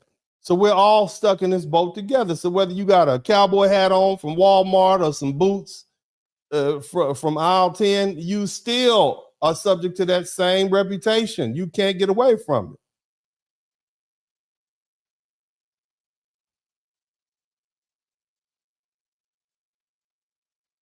I'm gonna let this fella finish speaking. In that moment, man, he just didn't want nothing to do with you. He stayed in Brooklyn a little longer, seen more things happen, and then he got to them books. Yo, I got to get out of here. Got to get out of here. I cannot raise a family here. It's not safe. It's a reason why people want to get away from y'all. You have an animalistic monster mentality. Nobody wants to be around. Shoot first, ask questions later. That's how y'all move. Y'all don't even fight no more. Ain't no hands, one-on-ones. Y'all just go straight to killing. Obviously, it's not all black people. There's a lot of good black people out here. There's a lot of monsters as well. And it's a lot of monsters amongst us, and that's why we're dividing and getting away from them. Somebody typed the Great Divide in the chat room. Somebody typed the Great Divide in the chat room. That's why we're trying to get away from them. it's not hard to tell who's who. And that is exactly why Austin Metcalf didn't want that boy around. He was right. Well, it's hard to hear, right? This is hard to hear, right? Somebody type coon. Come on, let's get all the name calling in. Somebody get all the name calling. Coon, sell out. Come on, let's hear all the names. I want all the names. Give me some better ones. I need some better names. That's why we're trying to divide. And the minute you're trying to divide and you point out the degeneracy and explaining why you get called mean names. But we don't care. I don't think people care no more. If it's a matter of safety and security of your family and your peace of mind, I don't think people care anymore. I think we like, nah, we'll go ahead and be the trash pandas. We just gonna get away from around y'all. We won't be at the cookout. Not coming to the cookout ain't safe. Okay. Let's keep on listening to some more black people talk about it. Let's see what this is a black place in our city recently, and a life was lost, and another life was sent away to prison for over 3 decades. And it's dividing the city, and all that's just stupid to me, to be honest with you. Keep the main thing the main thing. The main thing is we got to cover our young people. Hello, somebody. We have to cover them, and we have to teach them about self-control. Hello, somebody. I'm sorry. Hold on. Did he say self-control? Because when I said self-control, y'all told me, y'all told me I wasn't black. That's what y'all told me. Y'all told me what y'all thought I was a quadroon. What y'all tell me? Come on, what's all the words you say? I said he was bullied. Y'all, he was bullied though. That's what y'all told me. Self-control. Somebody type self-control. Some of y'all don't have self-control. You do something to me, I'm doing whatever. You can't control what I do. Well, the law can control what happened to you. The law controls your behavior. But I'm gonna go ahead and let the pastor finish speaking. I know y'all told me not to interrupt. I'm gonna let the pastor finish speaking and saying what he was saying. Self-control. If there was an element of self-control in that whole equation, on both sides of it, turning the other cheek, self-control, if there was the element of that, it's quite possible we wouldn't be here in this situation. So sometimes we make it a big thing, and listen, I'm not telling you how to feel, but I am saying I'm a solutions person. Solution. We can whine and complain all day long. I'm looking at that saying, hey, what can be different? And something so obvious comes out of it to me, self-control. Yeah. And don't bring a knife to school. How about that? How about don't bring a knife to school? Keep your hands to yourself. Don't bring a knife to school. That's good. Hands to yourself. Yep. Use your words responsibly. Yep. Hello, somebody. Don't be overcome with evil. Overcome evil with good. Stay in control. And I've been preaching that all year. That this season in the world is going to necessitate emotional regulation. You know what teaches you self-control? I want all you gentle parents to come to the front. All you gentle parents, come on up to the front. Self-control. You know what teaches kids self-control? A butt whooping. That's how I learned self-control. I used to get whipped with belts and switches. You know what a switch is? Have you ever been hit with a peach tree switch for doing something you shouldn't have done? That's how you teach kids discipline. I know, I'm sorry. I apologize. I'm sorry. I shouldn't have said it. I shouldn't have said that some of these kids needed to have been whipped. I know, I apologize. My bad.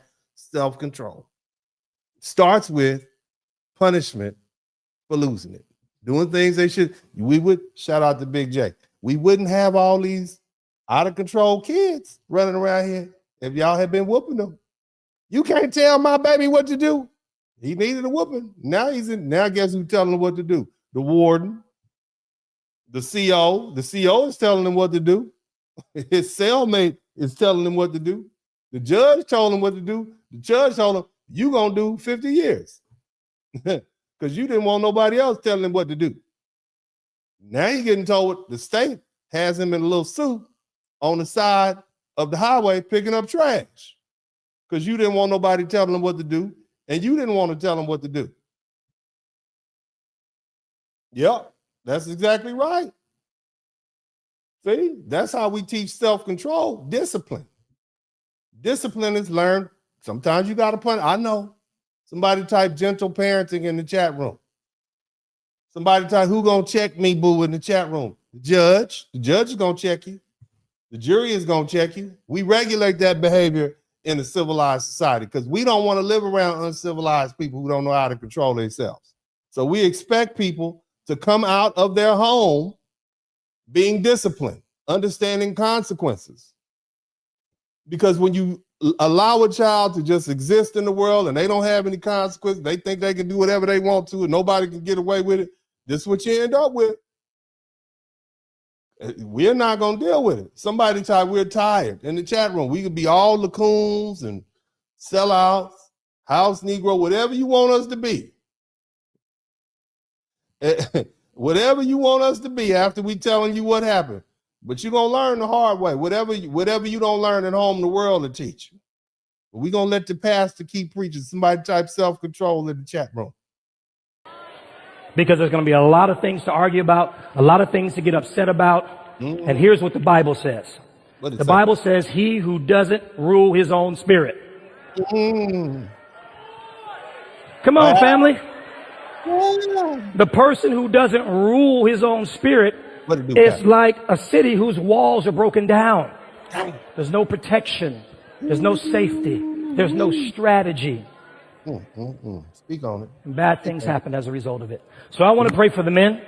I want to pray for the young men. And I am going to set up, and you'll hear about it because I want to make certain that we have maximum participation. I'm going to find it a good time. But I want to talk to young people. Talk to them, Pastor. Talk to them. I want to talk to them. Mm-hmm. About self-control, emotional regulation, right? Respect, mutual respect, love, and de-escalation. De-escalation. Come on, sir. Self-control, ladies, is not just men. Self-control is also not twerking your little booty up in the street. I just want you to know that. I know you think you're cute, and you probably are. But you don't need to put it out there for everybody to see, baby. Okay? It's not a liberation dance. Okay? It's not a liberation dance. I've been looking at it for years. I've had enough time in my life to study twerking because I went to Grambling State University in Louisiana, which is north of New Orleans, Louisiana, where the twerking started. And I can promise you that it is not a liberation dance. Okay, I learned that dance for the first time in 1992. My first year as a freshman at GSU. There's a lot of ladies that I didn't understand the words that were coming out of their mouth, but they did twerk on me. I didn't ask them to do it. I was just standing there minding my business with my white T-shirt with the crease in the middle, okay, with my swap meet jeans on. Minding my business. They start twerking on me. All right. So what I'm trying to say is your behavior in public is also a matter of self-control. You can't do everything you want to do. Not in this world that we live in. Let's let the pastor finish speaking. De-escalation. De-escalation.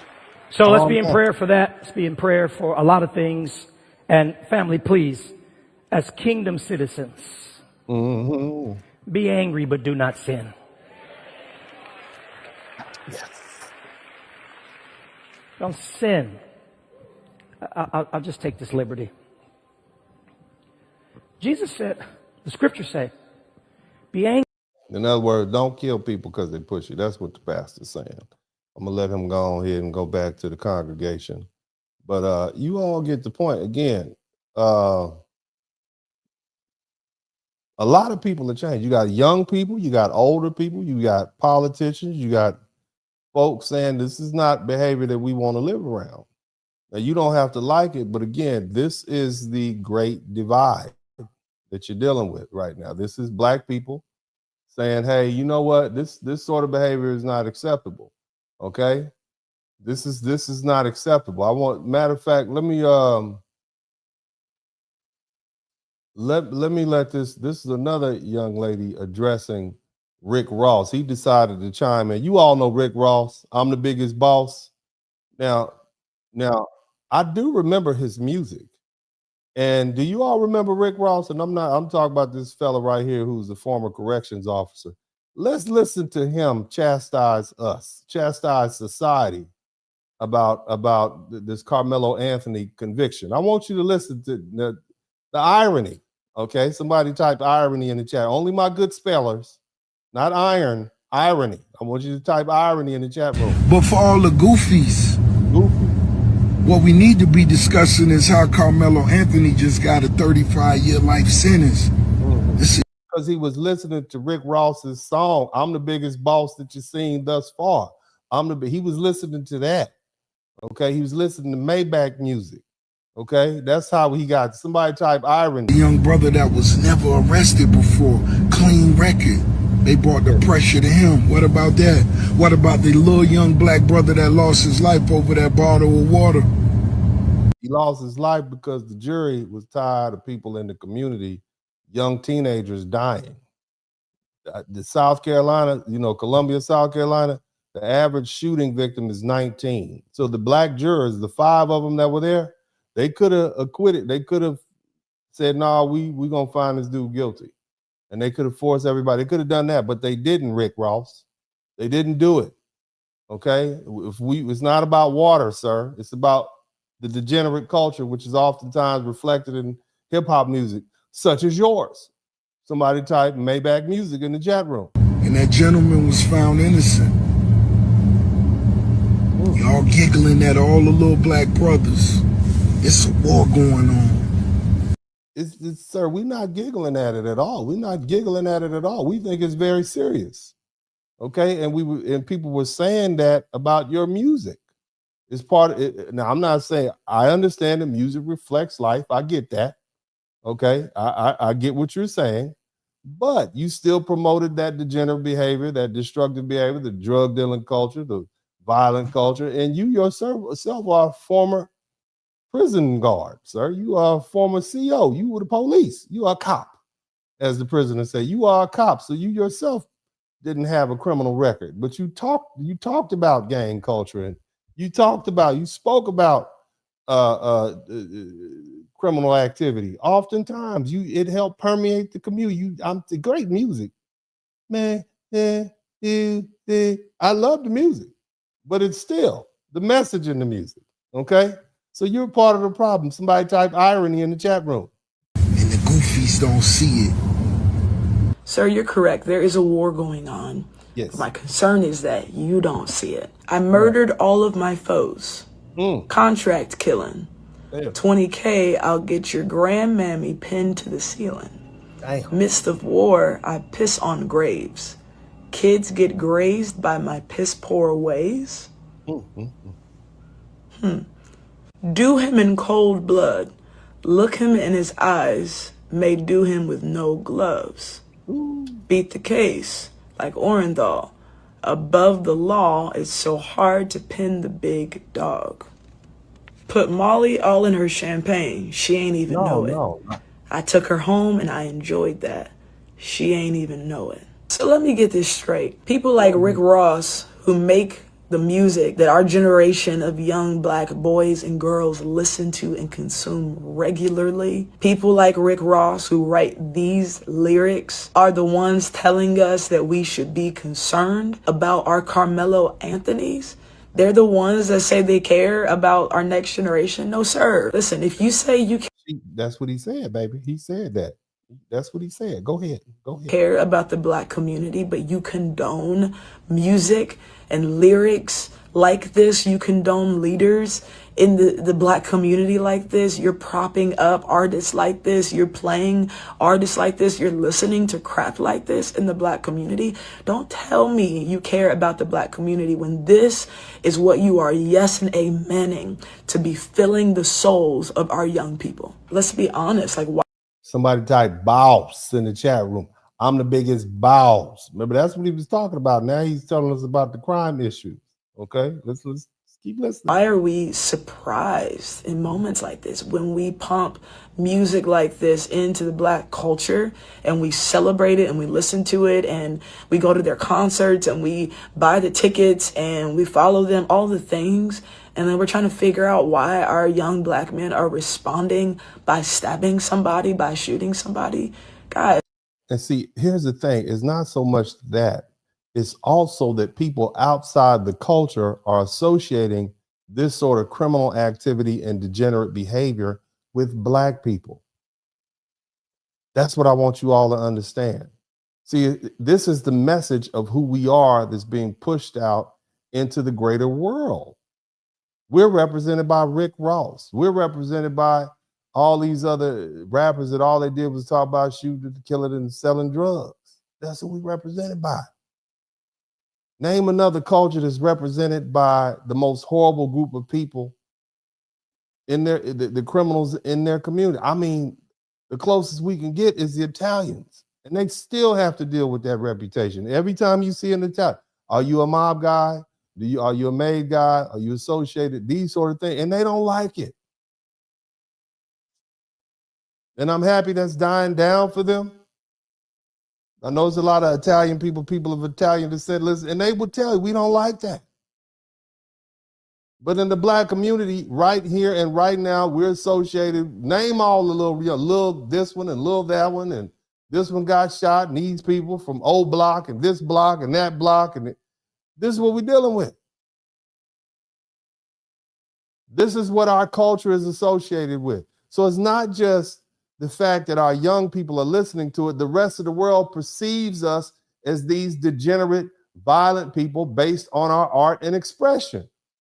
Do you all see the problem? It's starting to make sense now. Somebody type coon in the chat room. I'm a coon for saying it. I'm a Sambo. I'm a Sambo for telling y'all that. I'm the bad guy. Not the people who've been pushing dope in the community and selling drugs and shooting other black people. No, the black lawyer is the bad guy. The black lawyer who stayed out of trouble, who raised his kids. Okay, I'm the sellout. Not the drug dealer that you promote. Not the gangbanger that you talk about freedoms. No, the lawyer and the doctor. We all sellouts. The engineer, the hardworking truck driver, the plumber, the engineer, we the sellouts in the community. I want you to think about that. I'm just saying, sounds to me like we may be off balance a little bit. I'm just saying. We still celebrating Nipsey Hussle. I know Nip. Y'all don't even know him, but y'all shedding tears for Nipsey Hussle. But that black man who's been working in the community, fixing, raising his kids and repairing air conditionings and staying out of trouble and down there at the football field, who coaches your little league team or AU football team, oh, he's a nobody.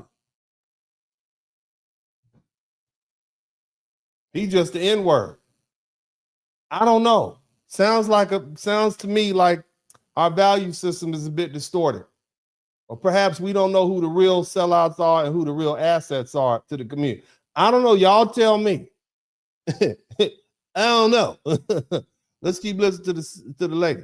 We have to get honest about the culture that we are living in, the culture that we're creating. Culture is created by what you celebrate and what you tolerate.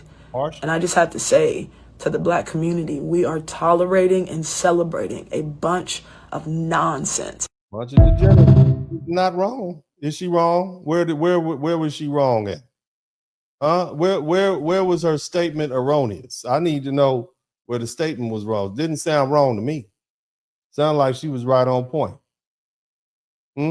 At what point do we begin to say, nah, that's not good for us to consume?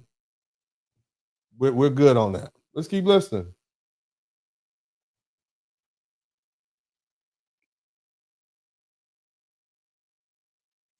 But there's a whole bunch of them. I don't believe it's fair to be cast.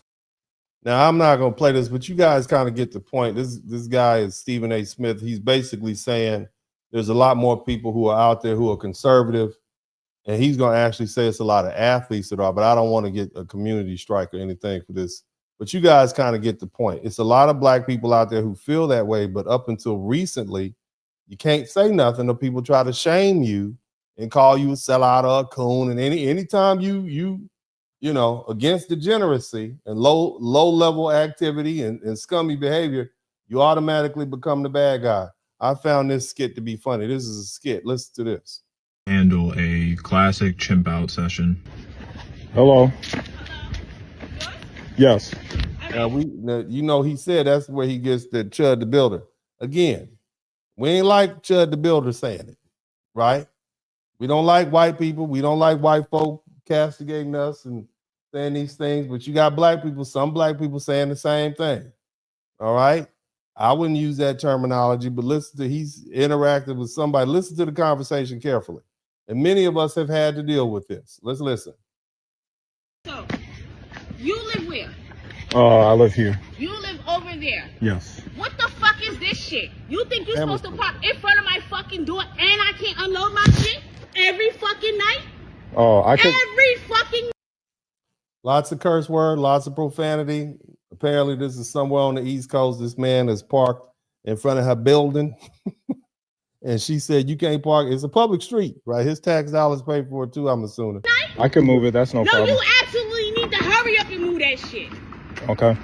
The fuck? At least common fucking decency. People should be able to fucking share. I should be able to fucking unload my groceries. I shouldn't have to fucking walk up and down the block. Please hurry up and move. Okay. What's your name, by the way? Hurry up and move. Well, I was just apologizing. Hurry up and move. Okay. So as you I mean, the man agreed to everything she said, but see, that's that escalation. She was escalating. Now, if you get two people together who want to escalate from that same degenerate mindset, it's going to end up being a fist fight in the street over a damn parking spot. And this is how you get black people stabbing people because they pushed you. You see that? You see how that works?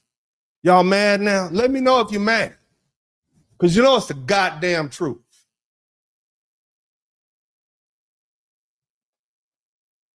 We got situations where if you look at somebody the wrong way, they want to put a hole in you.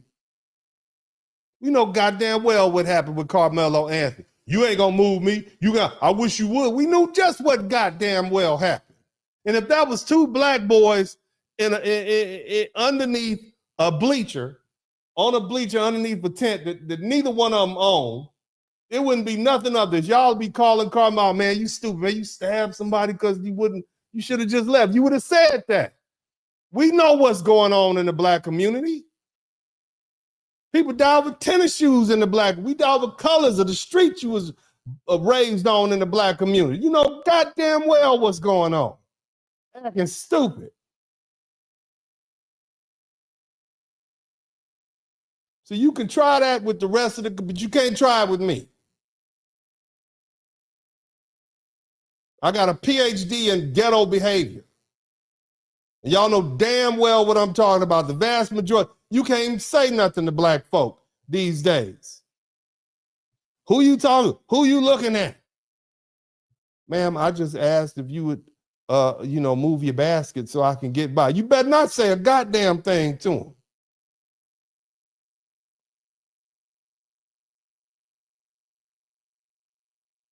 Everybody ain't sold out because they call you on your behavior.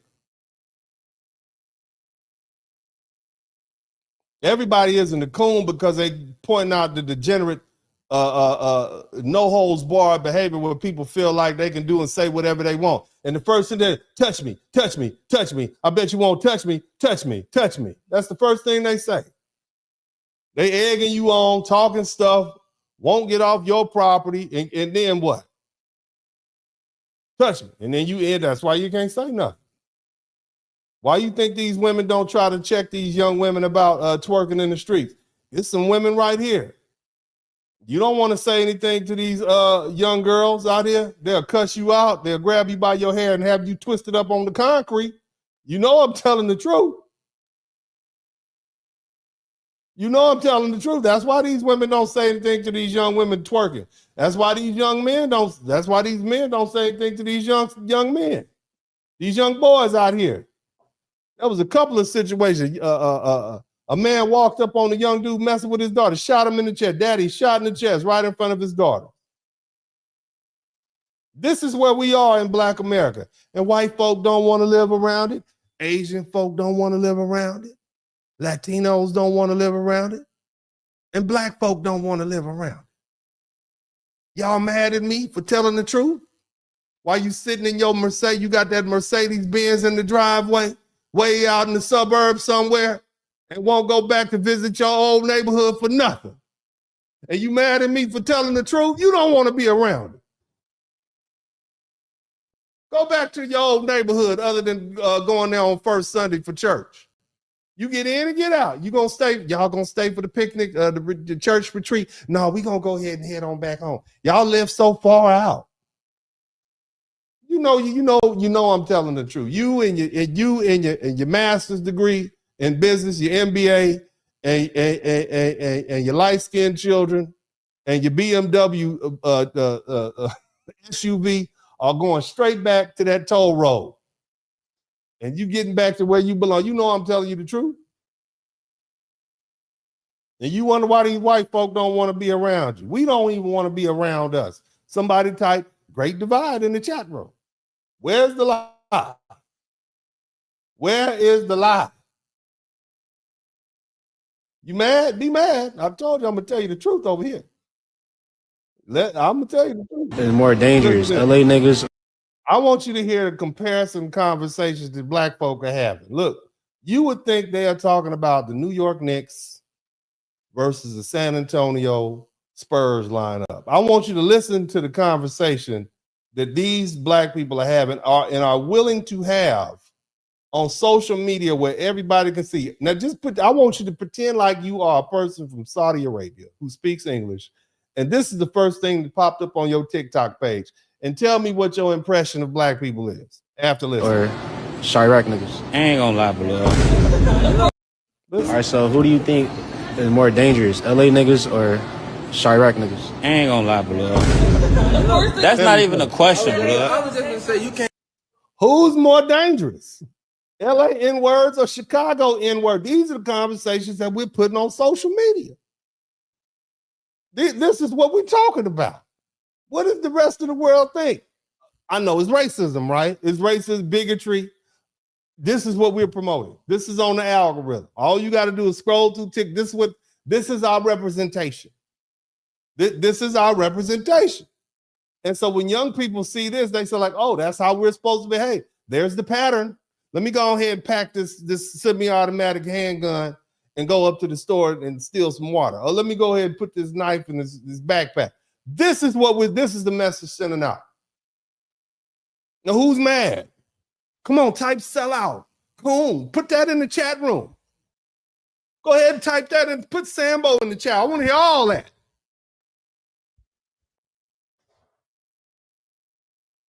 These are the conversations that we're having. And then you get mad when somebody said, well, look, this is going to be the effect. You got a black boy in front of an all-right jury. They're going to say, well, hell, this is how these people are. Look at this type of stuff they talk about in their culture.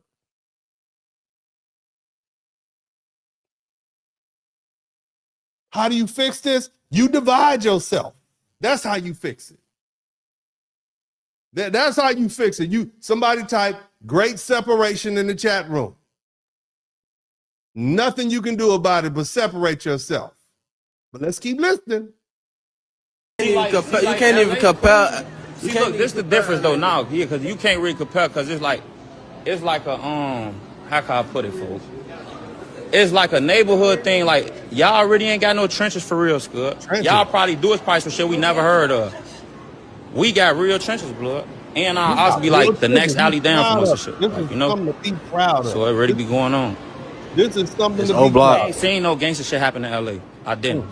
From They proud of. Y'all ain't got no real trenches. They proud of this. This is what we proud of. Oh no, I started a business. Yeah, man. I started my own LLC. I started my own corp. This is what we proud of, fam. This is our value system. And you wonder why folk want to get away from us. And you wonder why people are tired. Somebody tired. What they call it, black fatigue. This is why. This is what we sanction and justify. This is what we put up there. Look at all them people looking at it. from nobody. Nah. Nobody. I don't even know who from LA be doing shit to nobody. I never even heard nothing from LA. I swear to God, like I'm not lying. Like I would really tell y'all, get them people their credit. Like I'm really not lying. I just don't know nothing about LA. Like this where we come at it chill. Like you know, like the hookahs. I'm just saying. You know who I heard about, and they ain't even gonna mention that. Matter of fact, I ain't even gonna mention it. But they fighting some shit right now. There's only one nigga I heard about. I swear to God. And that's because they got some shit going on with phoning from the city. This is us. That's us. That's where we are. That's where we are. Y'all proud of it. Y'all proud of it. Same. You got to be proud of it, aren't you? You have to be. You condone it. This is the product. These are the people that speak for us. Dear Black community, these are the people that speak for. I know you said no, they do. Yes, they do. That view has thousands of views. Nobody called them a sellout. Nobody called them coons. Nobody called it. No, you call the people who call that out. You call them the sellouts and coons. That's an ass backward way of thinking. To me, in my opinion, that's what I think. But we'll continue. Let's keep on listening. Since, we're going to keep listening, right? Y'all still with me? Let's keep listening. Become like the poster children for the Black community. Like we have so much better examples in our community, and I see Black men going out and doing shit like this, embarrassing us. This is a person that don't believe it's Black people in Alaska. Hey, fuck you mean, nigga, mobbing this bitch? What the fuck you mean? I'm black, baby. OT ass nigga. Hey, mobbing this bitch ganging. We don't claim you, nigga. Like, that's not the Black in Alaska. That's the ghetto in Alaska. We don't claim that shit no more. Shit don't do nothing but damage our community. That ghetto shit, that shit is dead. That shit on the floor. We done with it. Just leave it in the past, bro. Real Black excellence. We done with that shit. Shout out to that young man. And shout out to all you young people who are walking away from that ghetto degenerate culture and who are speaking up against it. It's the culture of your parents. It's the culture of your grandparents. And I appreciate your strength. I appreciate you saying, no, we denounce that. It's not acceptable, because that reputation that you purvey is what you're going to have to live and die by. Your children are now suffering from that degenerate behavior that we produced in the 1980s, 1990s, 1970s, 1960s, early 2000s. Your children are now being convicted. Your children are now not being seen as perpetrators when they are truly victims. And I'm a shout out to all these young people who are tired of it. I'm tired of it for them. I appreciate it.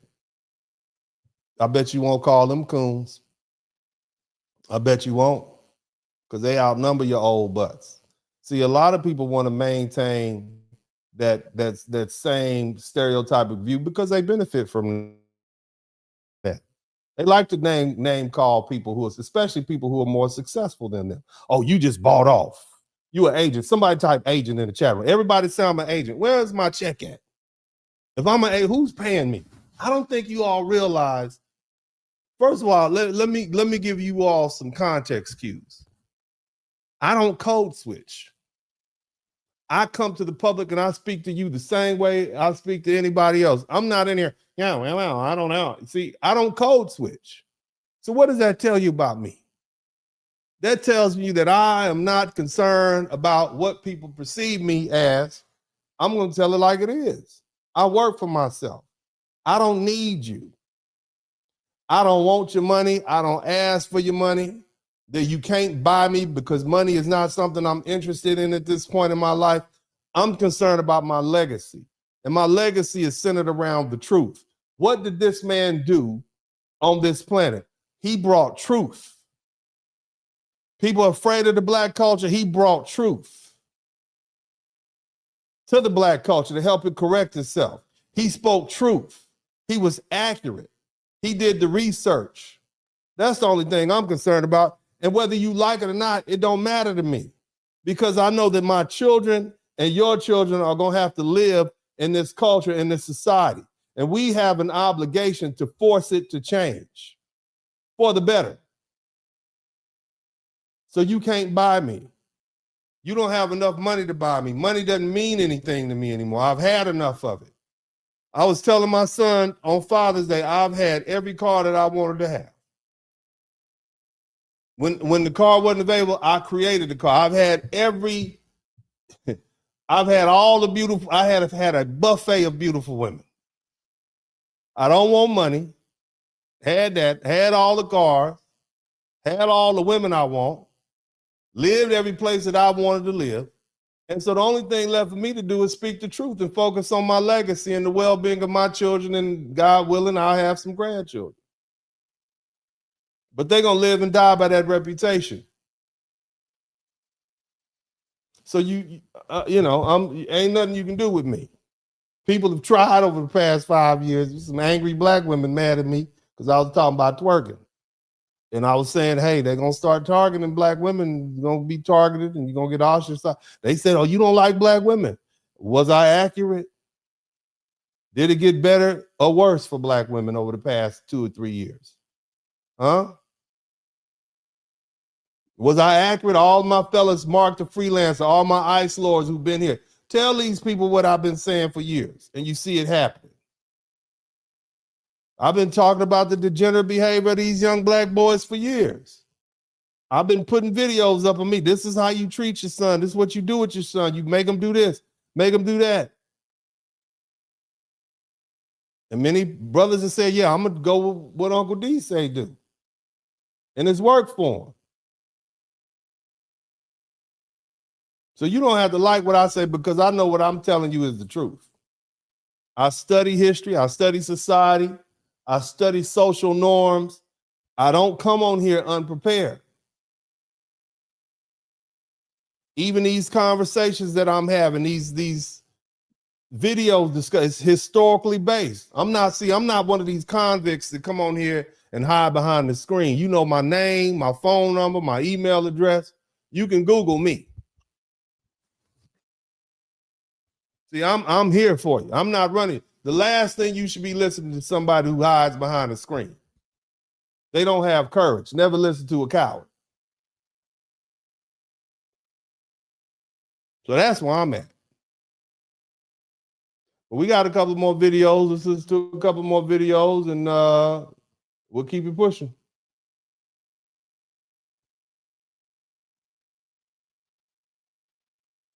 Sign. Whoa, whoa, whoa, whoa. Don't get pissed off at me. Don't get mad at me. This is what they want. They have a problem with Asian people. They have a problem with Mexican people. They have a problem with white people. They have a problem with fucking everyone. If you're not black, they don't want to be around you. They don't give a shit about you. They think that you need to give them fucking everything. And if you fucking don't, then you're racist.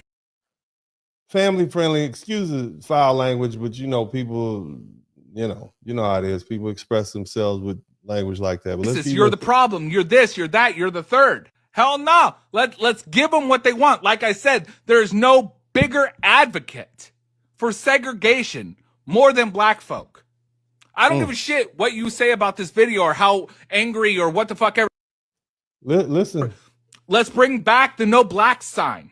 Let's bring it back. They can shop in their local black stores. Oh, black-owned businesses that they keep burning down and everything like that. They fuck up their own communities. They're doing stupid shit all the time in their own communities. They're taking each other's lives at a significantly higher rate than anybody else. Okay, bet. Let's give them what they want, because I don't understand. I don't understand. We wanted to be treated equal. You are. You're being held to a standard that is for everyone. But have you all ever been called out? So a lot of black people say bring back segregation. Y'all remember, do y'all really want to live next to those people you moved away from in the ghetto? Black people, all the black people with your Mercedes Benz and your BMW and your Range Rover. Do you really want to move next to those black people again? Huh? Is that what you want? Let me give y'all some historical context. So you've heard of the first migration and the second migration. This is when black people moved out of the South. From about 1880 to about 1820-ish, more or less. Black folks, that was the first migration. The South had got bad, segregation had ended, Reconstruction had ended. White folk came back in and they was kicking butt. So we moved to places like Kansas. They always had enclaves of black people all around, but those new black people moved from the rural South. And so you had these enclaves of black people in places like Detroit and Los Angeles. And so you had these black people straight out the country ghetto black people shooting and killing and chickens in the front yard and all that. And you had these sophisticated black people like, damn, man, they moving us in here. Now, moving in here from these places. And so this is between 1800, 1880, 1920, more or less. And so those people were unacculturated, if you will. All right. And there's a gentleman named Thomas Sowell. The truth is, I've just been introduced to him about 4 or 5 years ago. I just saw some of his videos and then purchased some of his books. But he refers to it as unacculturated black people moving out of the South. And they came to these black enclaves in places like Los Angeles. And these folks was like, man, they are tearing this place up. More importantly, the white folk who had been accepting integration from what we'll call acculturated or sophisticated black folks say, no, all y'all need to go live together. And that's why segregation kicked back up in the 1920s and between the 1880s and the 1920s, because you had all these black folk cutting the fool and acting, coming up from places like Mississippi, Alabama, country is a brown egg, and they were tired of it.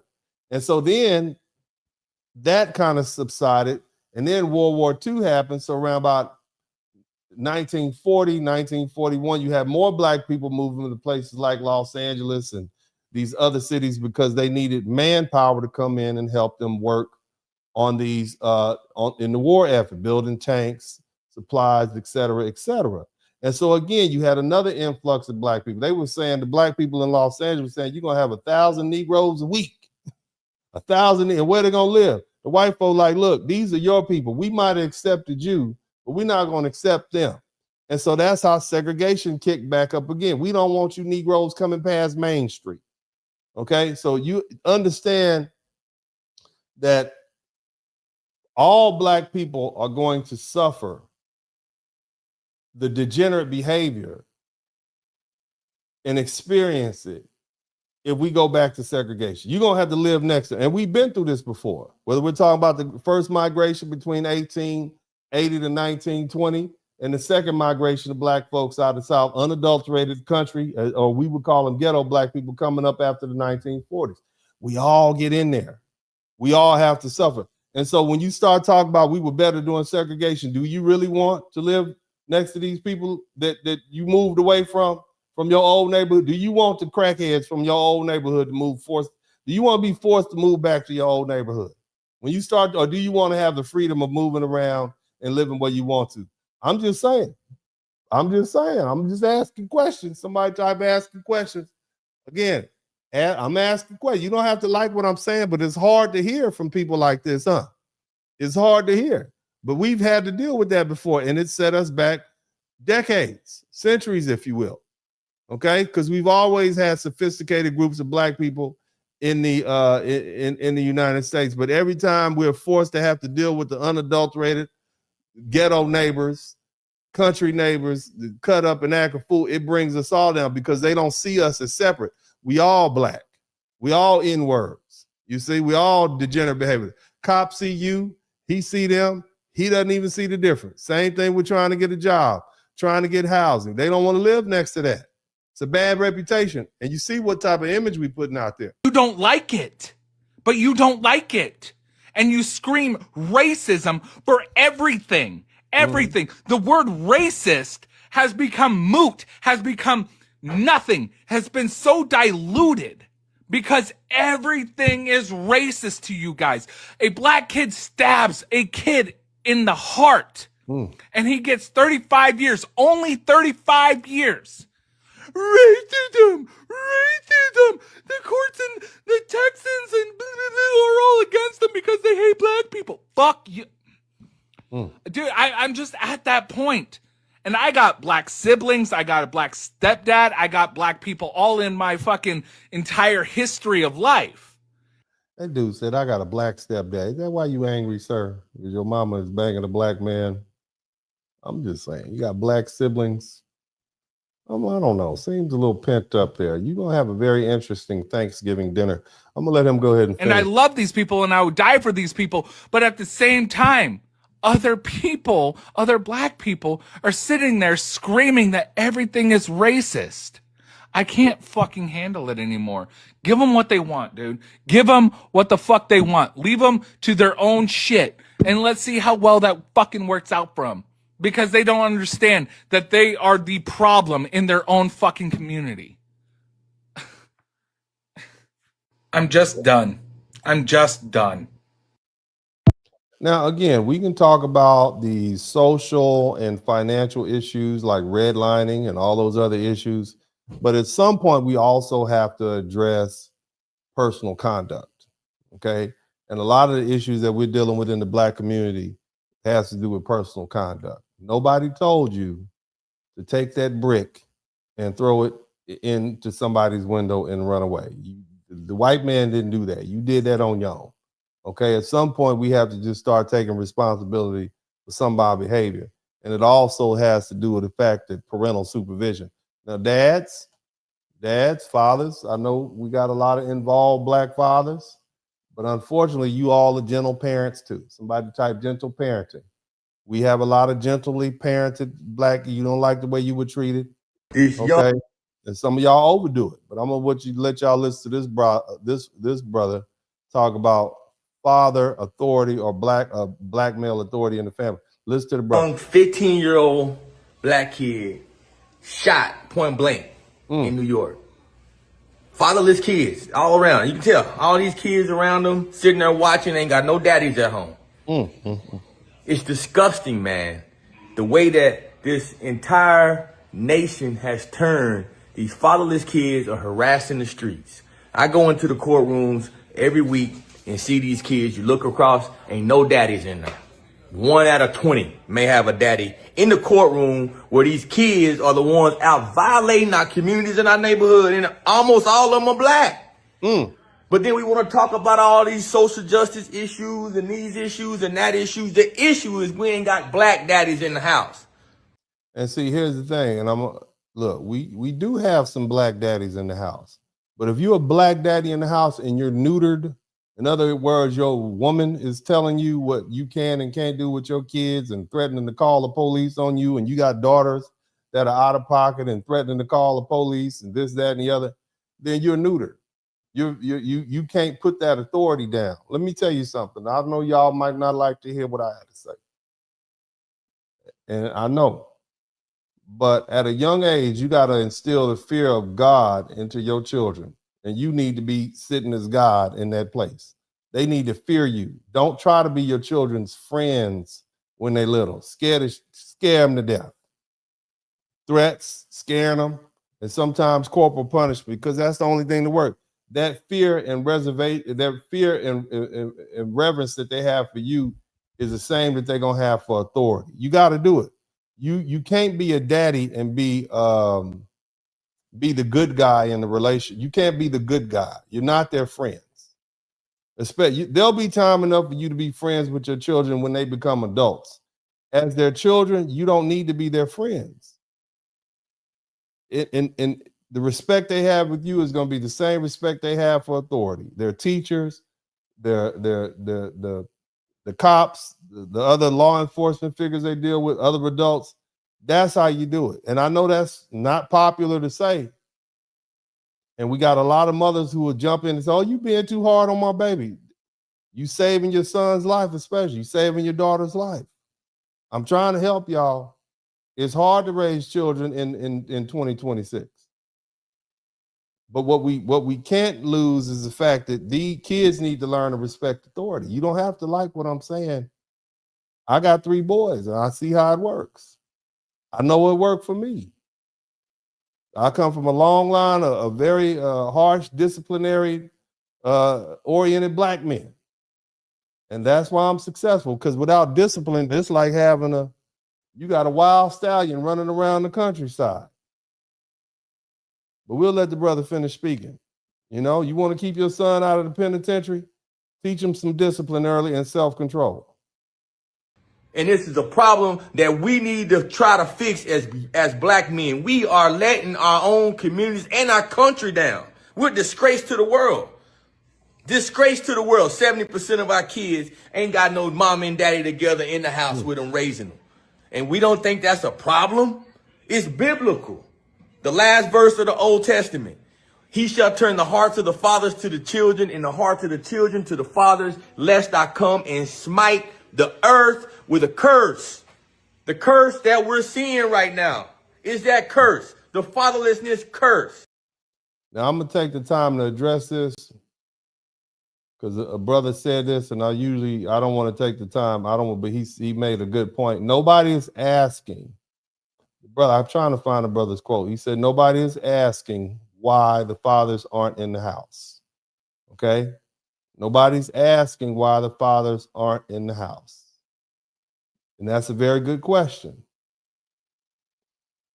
It's a very good question. And I'm going to take the opportunity to address that question.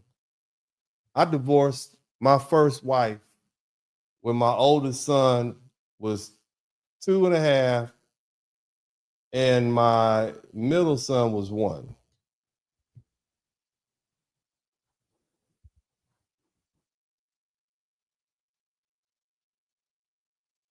I fought for extra time. I spent money with lawyers. I only had my children on paper 6 days out the month. But what I would do is I would offer to pick my children up from school, which usually lets out daycare, let out, and then they'll get out by 6. So I'd have to pick them up by 5:30 and take them to extracurricular activities that I paid for, like karate and jujitsu and other sorts of sports. That presented me with an opportunity to see my children almost every day, even if they didn't spend the night. So what I did, fellas, was I understood that I was divorced from my ex-wife, but I didn't allow that to separate me from my children. So in effect, I would see my children Monday, I would see them Tuesday, I would see them Wednesday, I would see them Thursday, and maybe I wouldn't see them Friday, but I would see them again the following Monday. Now on those weekends where I had them, I'd see them every day. And in that 30-minute time period, I get a chance to debrief them. How was your day? That 30-minute drive, driving over to the activity, sit on the side, watch them do their activity for an hour, and then 30 minutes driving back home to their mama's house. I made that sacrifice because these are my children. See, you don't ask the question, why isn't the father there? What you do is try to figure out, how can I be present in my children's life? Because kids don't care why you're not there. All they know is you weren't there. They don't care if mama put you on child support. They don't care if, you had a bad relationship with your mom. I didn't even have to see their mother. I simply picked them up at school, dropped them off in front of their house, and they went on in. I watched them walk in, and I went on by my day. I would travel overseas. I'm literally the OG passport, bro. I would leave this country. My kids would go home on Sunday at 6 p.m. By Monday at 6 a.m., I was at the airport. And those weekends when I didn't have them, I would take a 9-day trip. But I would be back on Thursday or Wednesday. so that I can pick them up Thursday from school just so I can have my 2-hour visit. And everything else I negotiated with their mother home. I did a little tricking on their mama, bought her some gifts, made sure they took her flowers for Valentine's Day, make sure they bought their mama gifts. That's what you have to do. If she has the power, that's what you got to deal with. You got to play the game. I had a whole TV show called Co-Parenting with the Spurlings dedicated to all the sycophanted butt kissing I did to my ex-wife just so I could have time with my children. Because that's the sacrifice. Big old me with my big old ego had to bow down. And see, now here we are. I have a great relationship with my older sons. Now, my youngest son, because I didn't learn the first time. My youngest son. It's been hell. I've spent $160,000. $160,000 fighting in court for my youngest son. I didn't marry that woman. I was like, I ain't gonna get married. I'm gonna just have a baby. Stupid me. But the bottom line is I never stopped fighting. So my son knows, hey, and eventually began to pay off about 4 years ago. He started having to come out here on a regular basis. Cost me a lot of money. But again, nothing is more important than your children. Some of y'all live in the same town with y'all baby mamas. Let's just keep it 100. Some of y'all, I was once told, man, you got to keep it the way you got her. If you was tricking and paying, keep tricking and paying so you can see your kids. You got to appease that taming of the shrew. You got to do what you got to do. It's not going to last forever. The truth is, from about 1 to 10 years old, 11, 12 years old, that's when you need to spend an intense amount of time with your children. Really, for fathers, it's somewhere, especially boys from about 4 to about 14. After that, they don't need you anymore like that. They know who their father is. They have a relationship with you. But you have to make that sacrifice. Otherwise, your seed, your legacy, and I've already told you guys the most important thing to me is my legacy, which means, and the most important aspect of that is my children. And you have to put your children first. It's no longer about you. It's no longer about your ego. It's about your sons. So I really don't want to hear the excuse of why you can't spend time with your sons and your daughters because the baby mama is mean or your ex-wife is mean. You got to do what you got to do. You got to do what you got. Yeah, she got a new boyfriend. Say hello to him. You understand what I'm saying? It's about the kids at that point. You got to suck it up, fellas. You don't have to like her. It was at some point I got an Uber to pick my kids up and bring them to I was like, praise God. I ain't got to see them no more. You understand? But you got to do what you got to do. You got to do what you got to do, fellas. But or don't have them. If you're not prepared to be a sycophant, look, the laws give the women the kids. And the truth is you want it that way. Let me be honest. I know I shouldn't be going over there. Oh, Lord, you don't want to watch them kids. You don't want to take those kids when they got ear infections. You don't want to do that. You don't want to do that, fellas. We see how fathers watch their kids. Get up. All right. Hold on there. We don't, you're not prepared to do that. You prepared to do what society typically says. Work, get up, make some money, pay your little child support. But you got to go that extra effort for your kids, man. It is what it is. I've been on child support damn near 20 years. On top of all the other stuff. So I don't really want to hear it. If your children are important to you, you'll spend money on. You can't look. I just really started spending money on myself. I focus all my money on my kids, on my children. I'm just saying, family, and they recognize that. That's why we had a relationship that we do. They know that daddy fought for them. Come over here. Come over here. I know you're busy. I know you got stuff to do. Come on over here. Come on over here. Come down here. This is one of them. I think he thinks he's a redneck truck driver. How you doing, sir? That's a nice hat you got on. What is that thing? Huh? Look, I'm trying to explain to these people all the stuff I did when you was a little boy. Remember how you tell them how your average day when you were little, when we used to go across town to Black Ride. Tell them about your average week. Introduce yourself to the people first. This is the third. Somebody typed the third in the chat room. This is Dennis Spurling the third. Go ahead. Technically, but not technically. Go ahead, sir.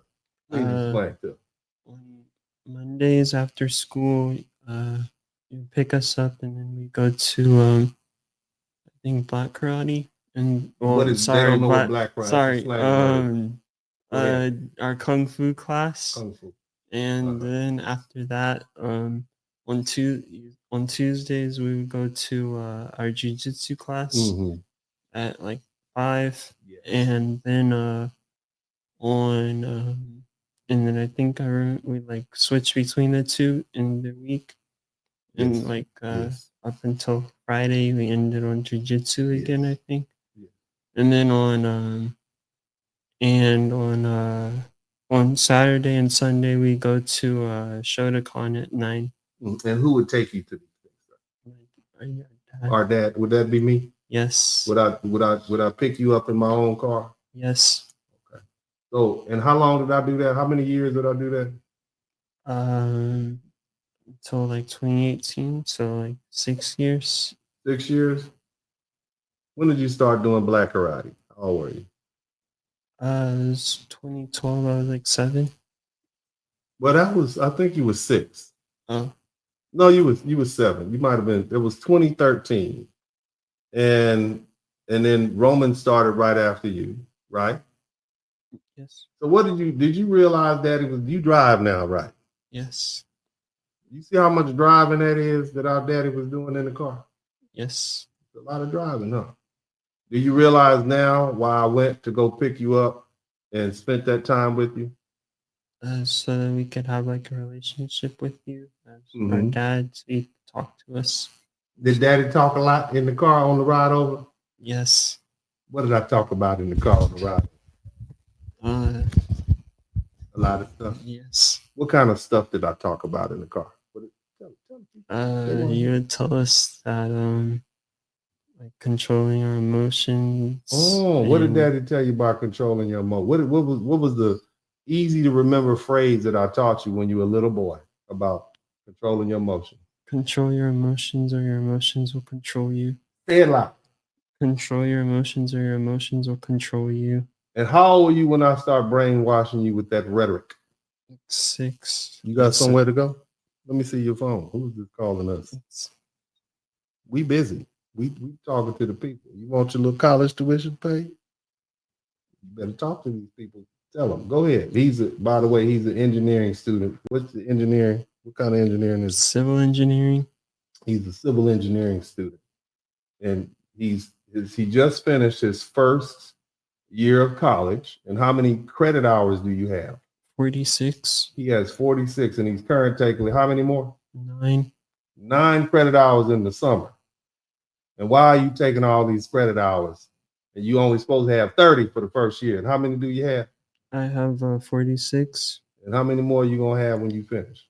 When I finish this class, I should have 55. That's his first year of college. And why is it that you're moving so fast to get through college? I want to graduate early. And who put that on your mind? Both of us. Oh, boy, you trying? Boy. Anyway. All right, man, I'm going to let it. He got stuff to do. He's a college man. But my whole point is, man, say this. Did that help us form a relationship that because of those little times I spent with you, did that help you learn your daddy more? And you think you'll be the same person if I just saw you 6 days a week, like the schedule said, do you think we'd have the same relationship? Did I pay for all these activities, all these made up activities and stuff like that? Yes. You see what I'm saying? That's the sacrifice you made. Thank you, sir. Appreciate you, sir. Go ahead and hop in the big rig. Get anyone wants to send him a trucker hat, go ahead. I'll make sure he goes ahead and wears that for you. If you have a trucker business or something like that. See you later, sir. Please don't park on the grass with your big rig. But anyway, so again, family, the proof is in the pudding. I'm trying to tell y'all that you have to make that sacrifice for you. Now, I got 3 of them. I got that was this one. I got that one over there and that one over there. He's very soft-spoken, very quiet, very kind young man. He just started his own little construction business. I thought that was pretty cool. But anyway, family, like I said, you got to make that sacrifice for fatherhood. And that's one of the keys moving forward in the Black community. Now, again, the whole conversation we had is a divide Black America exposed by Karmelo and Cyrus Belfort. But unfortunately, instead of dealing with the facts, instead of dealing with the law, instead of dealing with the culture, and instead of dealing with numbers, people start calling each other names. On one side, you got Black people saying that they're tired of the degenerate behavior and the reckless behavior and the low-level thinking and bad decisions being defended in the name of Blackness. And they're saying we're tired of being told that every time a Black person does something wrong, we've got to defend it because the person is Black. But on the other side, you've got Black people saying, no, you people are Sambos and Coons and Uncle Toms. And that's the language they use when they can't answer the argument. They don't want to deal with the facts, so they try to shame you. They don't want to deal with the law, so they try to attack your Blackness. They don't want to deal with the culture, so they try to make you feel like you betrayed the race. So let's deal with those words, okay? And as I always say in this chat room, man, make sure you subscribe to the channel if you hadn't already. And because I want to get to 200,000. All right. And shout out to everybody who came through from Willie D's channel. I appreciate all y'all. But look, check this out, man. I want to deal with these name calling words. I want to talk about the history of them. All right, because a lot of people use terms like Sambo and Coon and Uncle Tom without even knowing where these words came from. And these weren't just random insults. These were racist stereotypes created in a white supremacist society to mock, control, and dehumanize Black people. Sambo became tied to the image of a childish, obedient Black person who's supposedly satisfied with being controlled. It was used to make Black people look simple, harmless, and naturally submissive. Coon came from out of a minstrel show and blackface entertainment. And it was also a word used to basically, mock Black people, call them lazy and loud and foolish and dishonest and clownish. And that image was used to make Black people look like jokes instead of serious human beings. Uncle Tom came from Uncle Tom's Cabin. And but over time,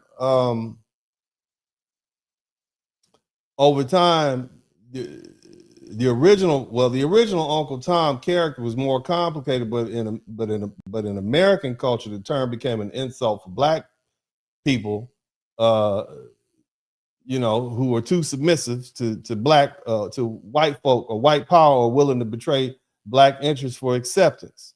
Now, so to understand what's happening when Black people call other Black people Sambos and Coons and Uncle Tom, they're taking old racist language and using it against each other. These were words created to reduce Black people. These were words created to make Black people look stupid or weak or childish or clownish or disloyal. And now some Black people use the same words whenever another Black person says, I believe in the law. I believe in order. I believe in discipline. I believe in family. What's wrong with that? I believe in education. Why is there something wrong with that? Huh? I believe children need to learn self-control. And see, when you realize that, you realize that's how backwards this conversation has become. A Black person can say our kids shouldn't stab people, our kids shouldn't crash out, our kids shouldn't throw their lives away, our kids shouldn't confuse pride with self-defense. And the response from some people is, you're a coon. And that's not an argument. That is emotional manipulation. And see, here's the thing. That old shaming language isn't going to work anymore. Black America has changed. Somebody typed the Great Separation. In the 1960s, a much larger percentage of Black people were poor. than they are now. See, in 1959, more than half of black people lived below the poverty line. Some say it was as much as 55%. By 2020, the official black poverty rate had fallen to 17.1%. That means over 80% of black Americans were not living below the official poverty line. That doesn't mean everybody was rich. That doesn't mean everybody is comfortable. And it doesn't mean, but it does mean that black America isn't majority poor anymore, stuck in the ghetto. And when I talk about black middle class, I'm not just throwing around nice sounding phrase. Pew Research defines middle income households as households making between 2/3 and double the national median income. So that's anywhere from $61,000 to $183,000 a year. So when I say black middle class, I'm talking about people in that range. I'm talking about black households making enough money to buy homes, pay mortgages, send their kids to school, buy cars, start businesses, invest in travel, build some level of stability. And when I say upper middle class or rich black people, I'm talking about households making above that range, and people with high incomes and businesses and investments, professional license, real estate, and assets. And see, that matters because people's values change when their income and their education and their life situation change. You start changing. So if you have that many black people who move to the middle class, that means that many black people's perspective and value system has changed. And nothing wrong with poor people. We're not saying that you can't have values or middle class values, but you had to have them to get to where you are because you rearrange your priorities. And so a black person who's trying to protect the mortgage isn't thinking the same way as somebody with nothing to lose. A black parent who's paying for school and paying for tuition isn't thinking the same way as somebody who doesn't care whether the school system collapses or not. A black business owner who's got payroll and taxes and insurance and employees and contracts isn't thinking the same way as somebody who thinks everything is about a protest or emotion. A black lawyer like myself, a doctor, an engineer, a nurse, a teacher, a police officer, firefighter, hell, somebody who owns a trucking company, a real estate agent, even our skilled tradesman. It isn't automatically going to take advice from somebody who hasn't built anything and doesn't own anything and doesn't have anything to lose just because they call him a coon. And see, that's the part people don't want to say out loud, but I'll say it. Successful people don't usually take life advice from unsuccessful people. People with stable homes don't take advice from people with unstable homes. I want you to think about what I just said. That's revolutionary. And see, that's the part people don't want to say out loud. Why would a rich person take financial advice from a person that's broke? People with businesses don't usually take advice from people who've never built a business. People who figured out how to survive and move up in America don't usually take survival advice from people who are still stuck in chaos. And I'm not being mean, that's just how life works. So when you call a successful black person a coon, what do you think is going to happen? Do you think he's going to stop paying his mortgage? Do you think she's going to stop sending her child to college? Do you think he's going to close his business? Do you think she's going to move back to the hood to prove she's black? Do you think they're going to stop investing and stop getting married and stop buying property and stop protecting their children and stop building wealth because somebody on the internet called them Uncle Tom? That's not happening. And in fact, the opposite is happening. The more successful black people become, the more they move away from the chaos, both mentally and physically. They move away from the dangerous neighborhoods. They move away from the mentality that caused those dangerous neighborhoods. They move away from people who normalize criminal behavior. They move away from people who think every bad decision is somebody else's fault. They move away from people who shame education, who shame marriage, who shame ownership, who shame discipline, who shame responsibility. And once they move away, the insults don't hit the same no more. You just long distance. You can call them whatever you want, but they're not listening the way they used to, the way they had to.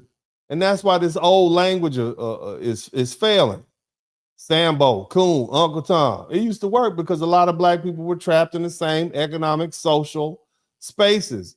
If everybody was in the same ghetto or neighborhood, the same church, the same school system, the same job market, the same social circle, shame had power back then.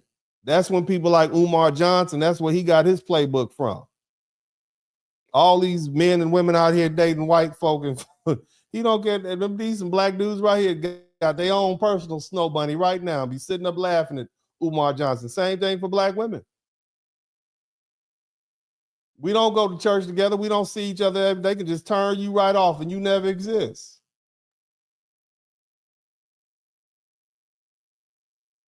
See, when people move up, they move out. And when they move out, they build new networks. When they build new networks, they stop needing approval from people who are still stuck. And when they stop needing that approval, the old insults lose power. They don't care what you think. And that's what you're seeing right now. A growing number of black people aren't scared of being called names anymore. They're not scared of being called conservative. They're not scared of being called bougie. They're not scared of being called boule or sellout or coon. They're saying, call me whatever you want, but my kids aren't going to be raised. They're going to be raised with standards. My family is going to be protected. My money is going to be managed. My household is going to be stable and in order. My children are going to understand the law and the consequences of breaking the law. And I'm not going to defend foolishness just to prove I'm down and I'm black. And that's why this Karmelo Anthony conversation has hit such a nerve, because this case didn't just divide people over the verdict. It divided people, black people, over our values. Which direction are we headed? One side saying a black child was convicted, so we're going to just defend him no matter what. And the other side is saying a black child made a bad decision. Even if we don't explain the decision honestly, more black children are going to make that same mistake if we don't. And one side is trying to shame that group of black people with insults. And the other side is saying that shame doesn't work on me, because I'm not building my life around your ghetto approval. So let's be clear. Calling people these names, Sambo, Coon, Uncle Tom, Boule, Bougie, it ain't going to stop nothing. It's not going to stop the conversation. You are not in their tax bracket. You are not in their clubs. You're not in their organizations. You're not in their peripheral. You're not even in their rear view mirror. They so far removed from you. It's not going to stop black people from demanding discipline. It's not going to stop black people from wanting safe communities. It's not going to stop black parents from telling their black children to walk away, not the ones who love them. It's certainly not going to stop black professionals from saying the law that matters. And that's what you heard me say. And it's not going to stop black families from moving away from that dysfunction and calling it out when they see it.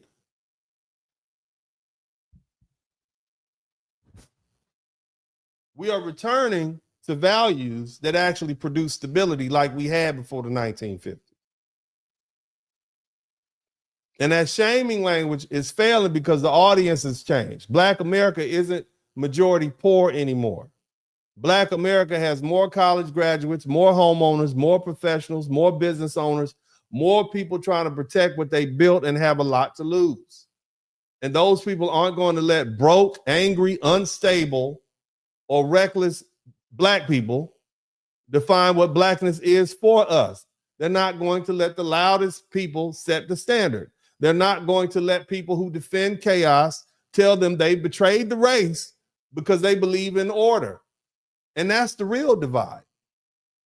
See, this is not just a left versus right. It's not just Willie D versus Dennis Spurling.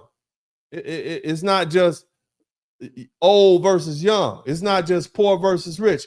It's a divide between people still thinking Racial loyalty means defending everything that a black person does, no matter how degenerate or how wrong. And people who believe real racial loyalty means telling black people the truth before the world punishes them, as you see them setting up to do. See, I'm on the side of telling the truth. Shout out to Everett Overton. Thank you so much for the $99.99. And see, there's another reason that this shaming language is failing. Black people we don't live around y'all no more, man. We not in the old hood. It doesn't have the same power it used to have. In many of these cities, the hood has been gentrified. It's been redeveloped. It's been priced out. It's been broken up or scattered. And even where the hood still exists physically, it doesn't control black social life the same way it did in the 1950s and the 1960s and the 1970s.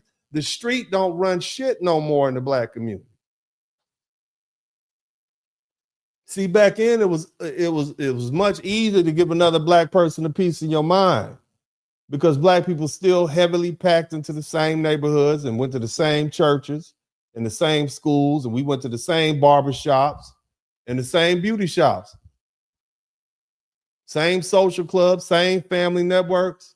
If somebody call you out your name or question your dedication to the community, they call you Uncle Tom or sellout, that could follow you around your whole community. Your pastor might hear about it. Your teacher might hear about it. Your mother's friends might hear about it. Your neighbors might hear about it. Your cousins might hear about it. That kind of shame had power because the black community is more socially close. But that world has faded.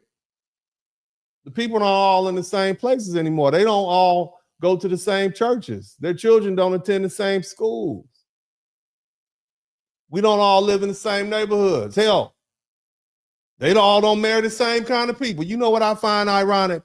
All these so-called pro-blacks, most of them got white girlfriends, white baby mamas. Have y'all noticed that? Have y'all noticed that? Long-lasting relationships. That's the irony. Somebody type irony in the chat room. Your favorite pro-blacks got white women in their life. Did y'all know that? Huh? They don't tell you.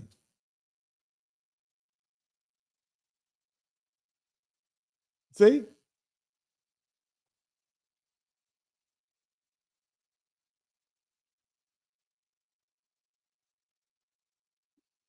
But back to what I was saying, we don't socialize in the same circles anymore. See, the only way shaming works is if you have some control over people's social world. Shame works when the people around that person care about your opinion. See, shame works when the person being attacked needs acceptance from your group. Shame works when you can embarrass somebody in front of people whose respect they need. But if that person doesn't live near you, is not in the same social circles, doesn't go to the same church, doesn't need your approval, and doesn't care what your friends think, then what power do you really have over them? None.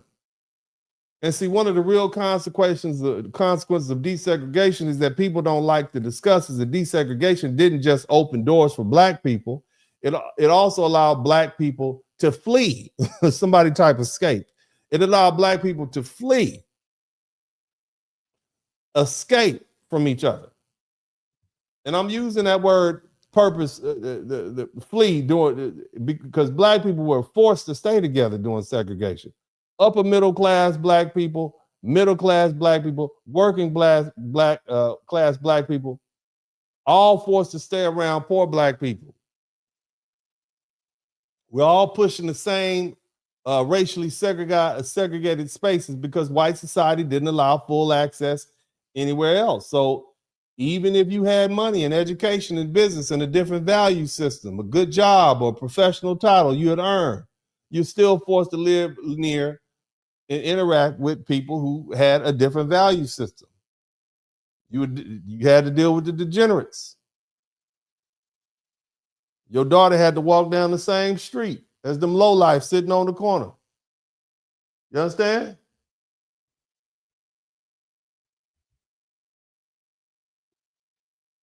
They had to put on that facade. They had to pretend like they're tough. They had to lean their shoulders forward. They couldn't be as feminine because they had to walk and catch that bus or catch that train.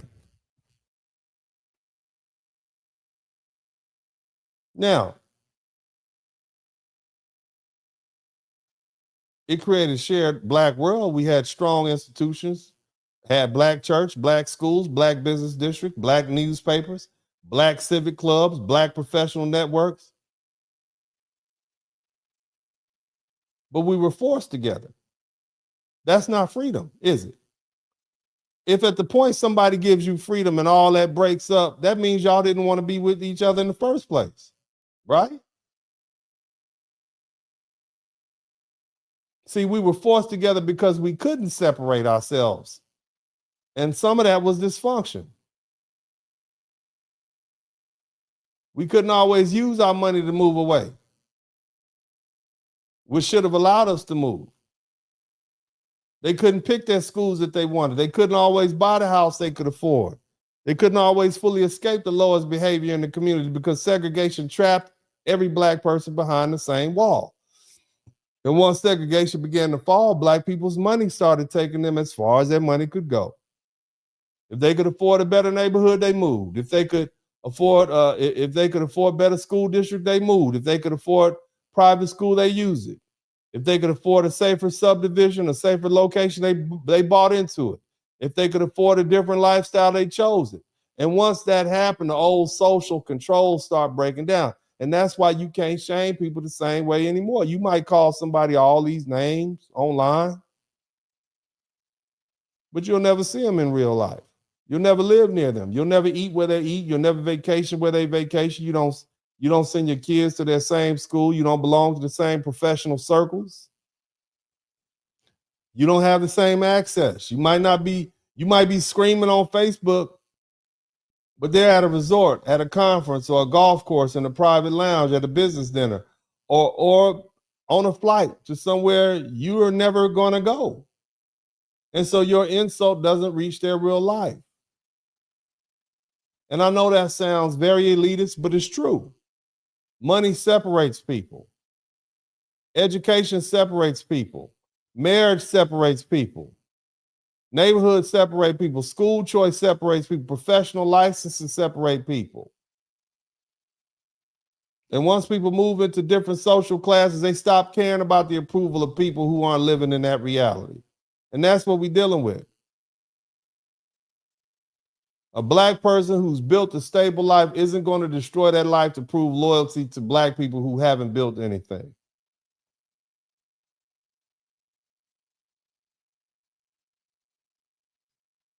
You hear me? A black parent who's raising children in a safe neighborhood isn't going to teach those children to embrace chaos just to satisfy people online.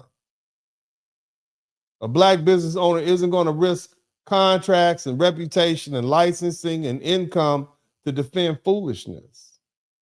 And a black professional isn't going to throw away a career because somebody with no career called him a sellout.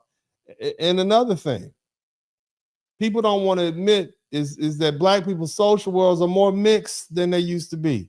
Look, man, are we going to deal with reality? Or are we going to keep playing? I'm just asking.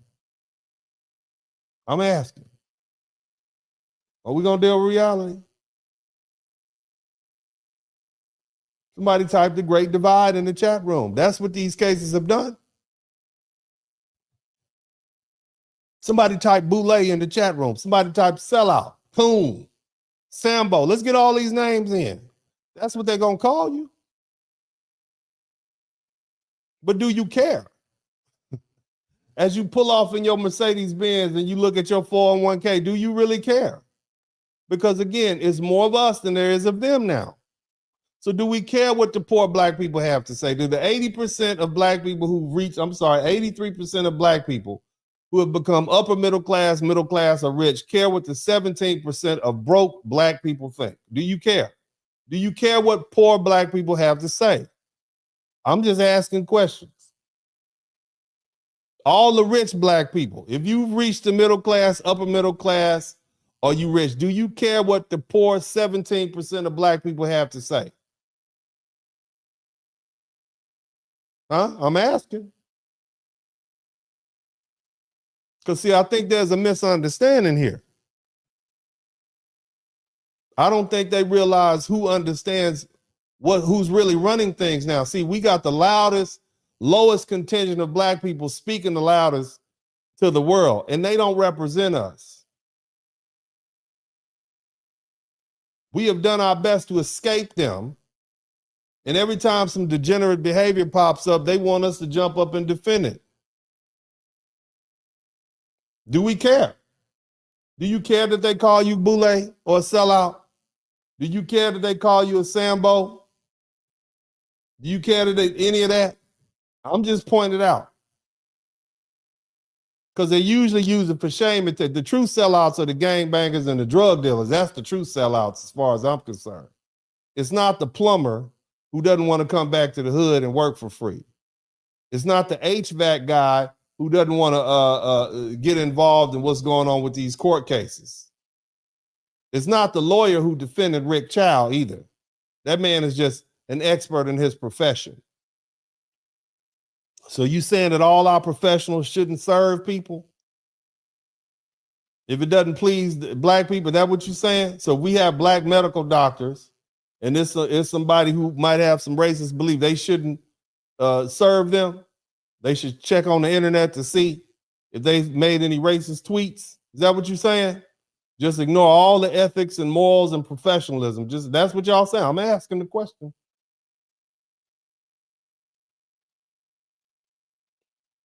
And another thing, let's get back to it now. Are y'all still here? 'Cause I'm gonna wrap this thing up. And then, another thing, we have to admit, black people's social worlds are more mixed than they used to be.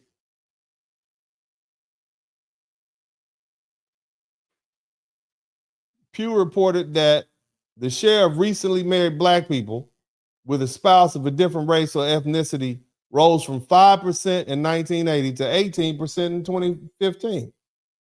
That's a major change. Even for black people who aren't married out, many of them have friends in work circles, in school circles, in business networks, in neighborhoods that include white people, Latino, Asians, immigrants, mixed race people, and people from all different backgrounds. So when somebody says you need to get down with the black community, a lot of people are asking, which black community are you talking about? The one I live in, the one I work in, or the one that's online? Somebody type black Twitter in the chat room. You want me to get down with the one that rejected me and told me I talk white? Or I was bougie or boule? That's who you want me to get with? I'm asking, just asking. I'm asking questions. Because see, you can't turn around and reject somebody and say, oh, you acting bougie or you too light-skinned, and then turn around and expect them to join in with you. That's not how it works. Either we all in or we all out. See, a lot of these folk only claim you when you're useful. And that matters even more when you talk about mixed race black people and foundational black Americans. Foundational black Americans, by our very history, are an amalgamated people. We're people created through slavery, survival, violence, mixing, migration, intermarriage, and generations of complicated family history. And I say complicated with an asterisk. What I'm saying is many of us have white ancestry, Native American ancestry, Asian ancestry. And today, many black people have immediate white parents and grandparents and Asian parents and Latino parents and immigrant parents or grandparents from other racial ethnic backgrounds. So how are you going to shame those people into one size fits all black identity when many of them have already been ostracized by the black community? I'm just asking questions. You've told them they're not black. But now you're shaming them because they're not black or because they're not down with the black community and the degeneracy that you want us to support. That's hypocrisy. Some black people will tell a mixed person, you're not really black. They'll tell a light-skinned person, you're not really black. They'll tell a biracial person, you're not one of us. They'll tell a person raised around non-black people, you don't understand the culture. But then when there's a political fight or a racial controversy, suddenly it's you need to stand with the people. That doesn't work anymore. People aren't falling for that. You can't reject people socially, then demand their loyalty politically.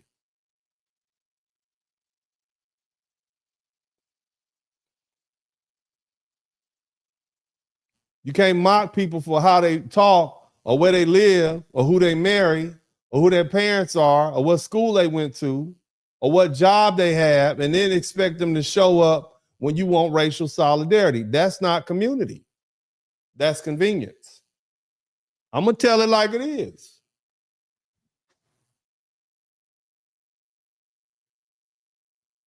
And this is the burden of freedom. Again, during segregation, black people carried the burden of being forced together. Whether you're light skinned, dark skinned, whether you from Haiti or Ghana, whether you from Trinidad or Canada, y'all got sent, everybody got sent to the black community. That's what happened during the segregation. Black people carried the burden of being forced together. Whether you were a convict or a judge, y'all lived down the street from each other. We were locked into racial enclaves because white society blocked access. But after desegregation, the black people started dealing with a different burden, the burden of choice. Now we can choose where to live. We can choose who to marry. We can choose where to send our children. We can choose what schools to attend. We can choose what value system we want to follow. And a lot of black people are choosing separation. Black men are choosing separation. Black women are choosing separation. Mixed race black people are choosing separation. Educated black people are choosing separation. Wealthy black people are choosing separation. Professionals are choosing separation. Some are doing it quietly and some are doing it loudly. Some are doing it by moving. Some are doing it by marrying out. Some are doing it by changing schools. Some are doing it by changing countries. Some are doing it by changing politics. But however they're doing it, they're doing it. And that's why this great black divide is getting wider. And that's not just about money. It's about politics. It's not just about crime. And it's not just about my friend Willie D and Uncle D, also known as me, Dennis Spurling. It's about the fact that black people are no longer trapped in one shared social space. The old black community had enough control to shame people into silence, and the new black America doesn't. The new black America is scattered across the suburbs and professions and interracial families and mixed friend groups, private schools, gated communities, different politics, different churches, and different value systems. So you can call these people all you want. Somebody type Boule in the chat room. Call them Boule. Call them Coon. Call them. They don't care. They don't live with you. They don't work with you. They don't worship with you. They don't date you. They don't want to date your daughters or your sisters or your sons. They don't need your approval. They don't need your network, and they don't need your permission to be black. And that's why what you see happening right now, a lot of black people coming out the woodwork saying, nah, I don't accept that. That's why you get these same old tricks, this same old shaming language. But you can't control people who moved away. You can't build unity with people who spent years insulating and rejecting, and you can't do it. Black America is not one block anymore. Black America is not one forced social structure or anymore. And that's what you're seeing now. People are exiting the old expectations. They're exiting the old racial scripts. They're exiting the idea that black people means defending dysfunction. And once enough black people exit, the old gatekeepers lose power. And that's why you see them screaming and hollering online. Again, Black America exposed by this Karmelo Anthony case and the Cyrus Carmack-Belton case. That's what you see happening. Now, I'm going to take the time to read some of these super chats. And I first want to thank everybody who contributed to the Super Chat, the Cash App, and the PayPal. Thank you so much. I appreciate you all. Thank you for your patience. And let me go ahead and start off with Afro Thunder. We got 30 Super Chats. It's been great. I'm 50. He says here, I'm sorry, you guys. He says it's been extremely concerning to see the amount of grown men speaking about this case from emotion and not facts. If these are the men raising boys, it's no wonder why Black communities in chaos. Keep telling the truth. Look, man, anytime somebody says, I feel, somebody type I feel in the chat room. Somebody type I feel. Anytime I'm discussing something with somebody, and they type I feel, I'm automatically recognizing that I'm not dealing with somebody who is dealing with the facts of the case. Okay? I'm automatically dealing with somebody who is working on emotion. You can't talk to people like that. Okay? But yeah, that's very observant, and this is what we're dealing with. Next up, thank you so much, Brian Turner. There's a lot of beta weakling energy among the talking points of males defending Karmelo, emotional dudes who defend unnecessary violence. Would they want somebody to, what if somebody accidentally pushes you and you end up getting stabbed and they don't go to prison? How'd that make you feel? You see what I mean? I'm just saying, man, you can't do that in a civilized society. We can't have people out here stabbing people because they push them. That's just, it's not gonna work. I'm just saying. And I guess it would be easier for folk to understand if it was two Black kids, we realize just how senseless that level of violence was.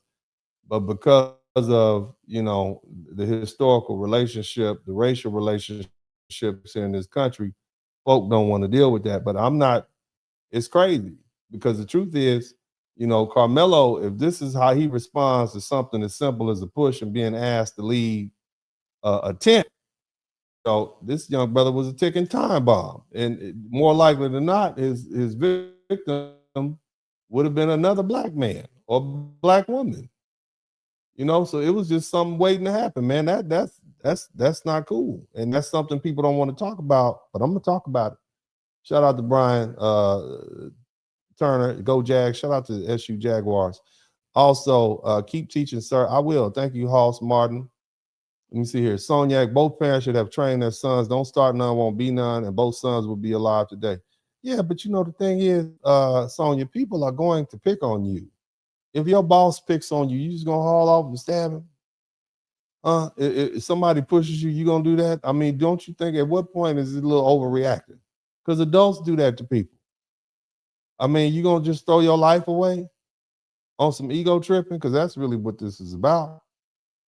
I'm just saying, fam, you can't do that. You got to control yourself in this society. Thank you so much, though, Sonia. Hideo Maximus, facts without context is propaganda. Thank you so much.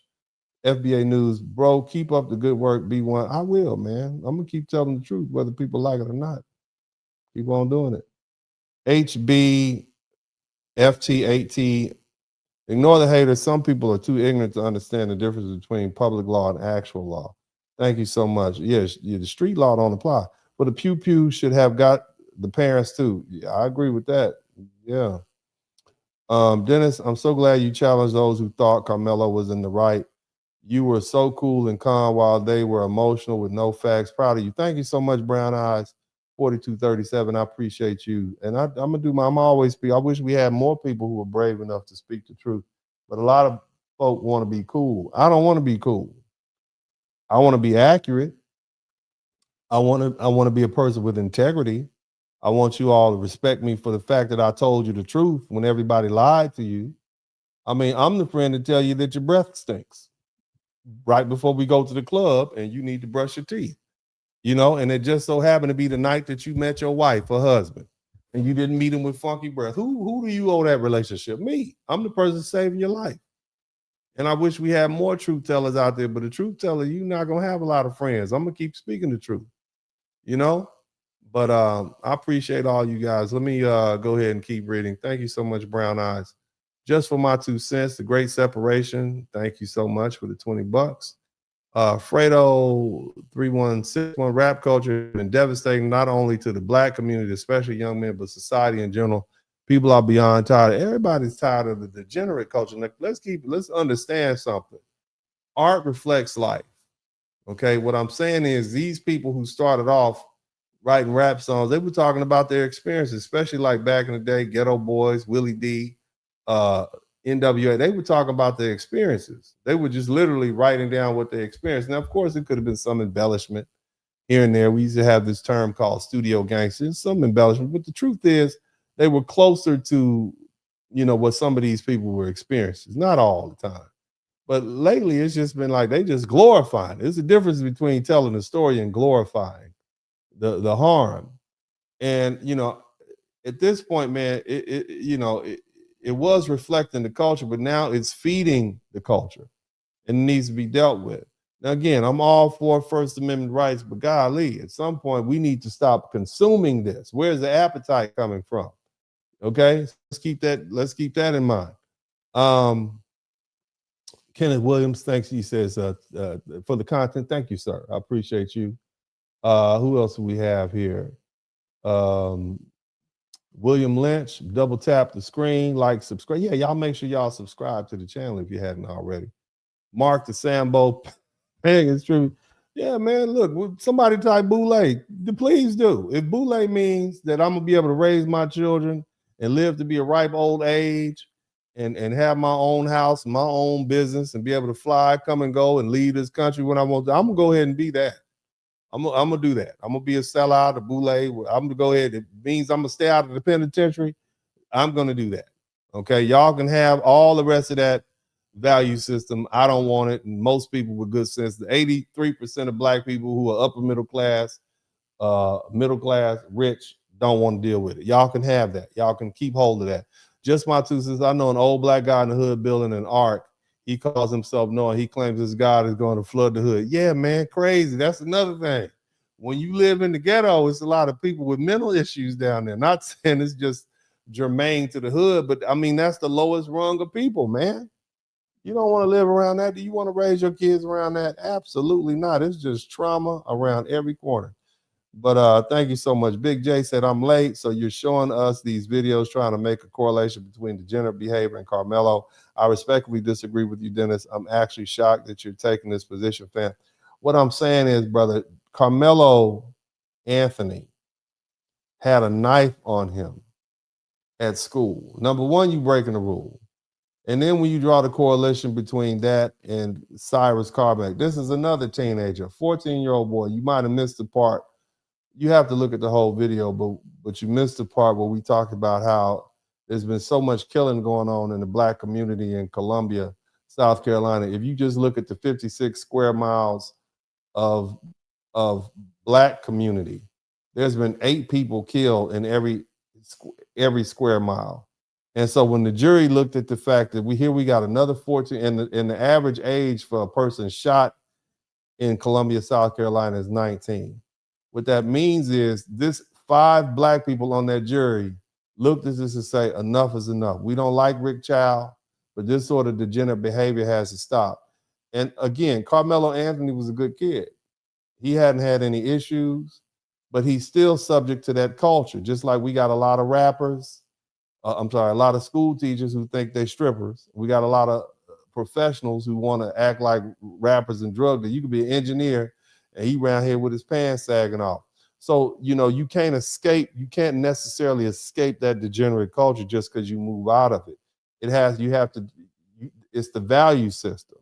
And so it's that young man's value system. Okay, de-escalation, walk away. These are part of the value system. And so that's what I meant, Big J. But thank you so much for your participation. I appreciate you. Hopefully you get a chance to review the entire video, and I appreciate your criticism. And we don't always have to agree on everything, but this is just my observations, and there's empirical data to back up what I'm saying. Thank you so much, Bob Vest. Black culture is a real systematic racism.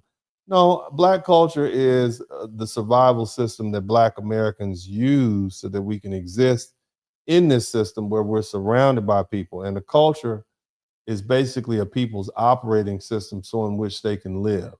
Black American culture is a survival system. It's a system designed, whether we're talking about the food that we crafted to eat, soul food, which is basically pig slop and throwaway, and we turn that into culinary treats so, that we could live. Black music, they said we didn't have any souls and we were soulless human beings, so we came up with soul music to expose our soul.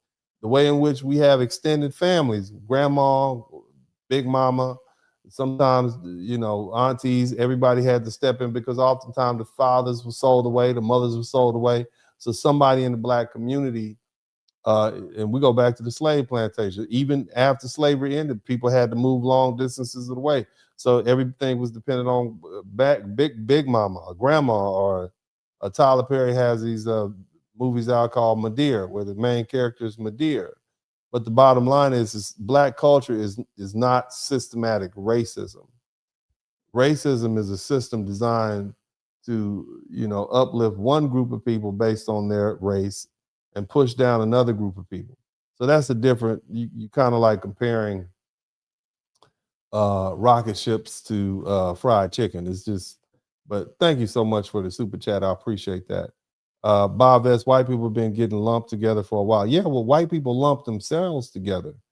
White people have a very distinctive culture. There's the Irish, there's the Scottish, there's the English, and then you have other groups. You have the Danes, you have Denmark, Norway, Sweden. You have Polish people, which are basically Eastern European people. You have people from Romania. You got people from Italy. These are people who are totally different. You got Russians, which is, to me, not Europe, but Asia. White people lump themselves together because, it benefited the elite. Well, we'll all just be white. Yeah, I know you're from Italy, you're from Poland, you're Jewish, you're from Scandinavia. Well, we're just going to call you white because it's convenient that way. But you fell for it. White people fell for it. I'm actually going to do a broadcast on that. I'm going to talk because Europe is burning, and I want to explain the effect that white supremacy has had on white people. You've abandoned your rich culture to be white in America. And that's the real travesty in this situation. White people had a rich, when I say white people, I'm talking about white Northern Europeans, Polish people. You have a rich culture. You gave up all of that, your food, your language, your customs, your stories to be white. Okay? And that's the problem. So you lumped yourself together. And so now you're suffering the consequences of it. It's unfortunate, but I think we all like the Irish, but then when they come over here, they've embraced racism, and now the KKK didn't even like the Irish, but you guys have embraced the racism, and it's the problem. But let's keep pushing. Thank you so much, Bob. It's crazy how you're still trying to make a correlation between degenerate Black culture and Karmelo. Do you know better than this, Dennis? And this is very irresponsible respect. Well, Big J, you're entitled to disagree, but Karmelo Anthony stabbed somebody because they pushed him. And in the Black community, respect, right? This warped sense of respect is so pervasive that people will shoot you for stepping on their shoes. They will gangbang on you for wearing the wrong color, being born and raised in the wrong neighborhood. So we got to deal with that. You see, that's what we have to deal with. Where did it come from? It didn't just start in the suburbs of Collin County, Texas. You see, this is what we have to deal with. And unless we deal with it and do better, guess what's going to happen? It's going to keep repeating. Again, as I say all the time, there's no geographical solution for an emotional problem. And what we have in the Black community is we have a vein of degeneracy that we've accepted. Now, it's hard to hear, but it's truthful. But thank you so much. I appreciate you again, Big J. Mark the Freelance, Mark the Sambo Strikes again. Thank you so much. Also, Perfect Blackness, amazing. After all these decades, we're still telling ourselves to turn the other cheek and gladly accept the equal application of the law. No, what we're doing, brother, is I'm never telling you not to defend yourself. I'm telling you to use proportional force. But sometimes you do have to walk away. sometimes you do have to say, nah, you got to pick and choose when it's time to fight. And sometimes you just got to walk away. Otherwise, guess what? You can lose it all. Are you hanging out with your wife and it's a bunch of dudes disrespecting you and calling you out your name and you see you surrounded?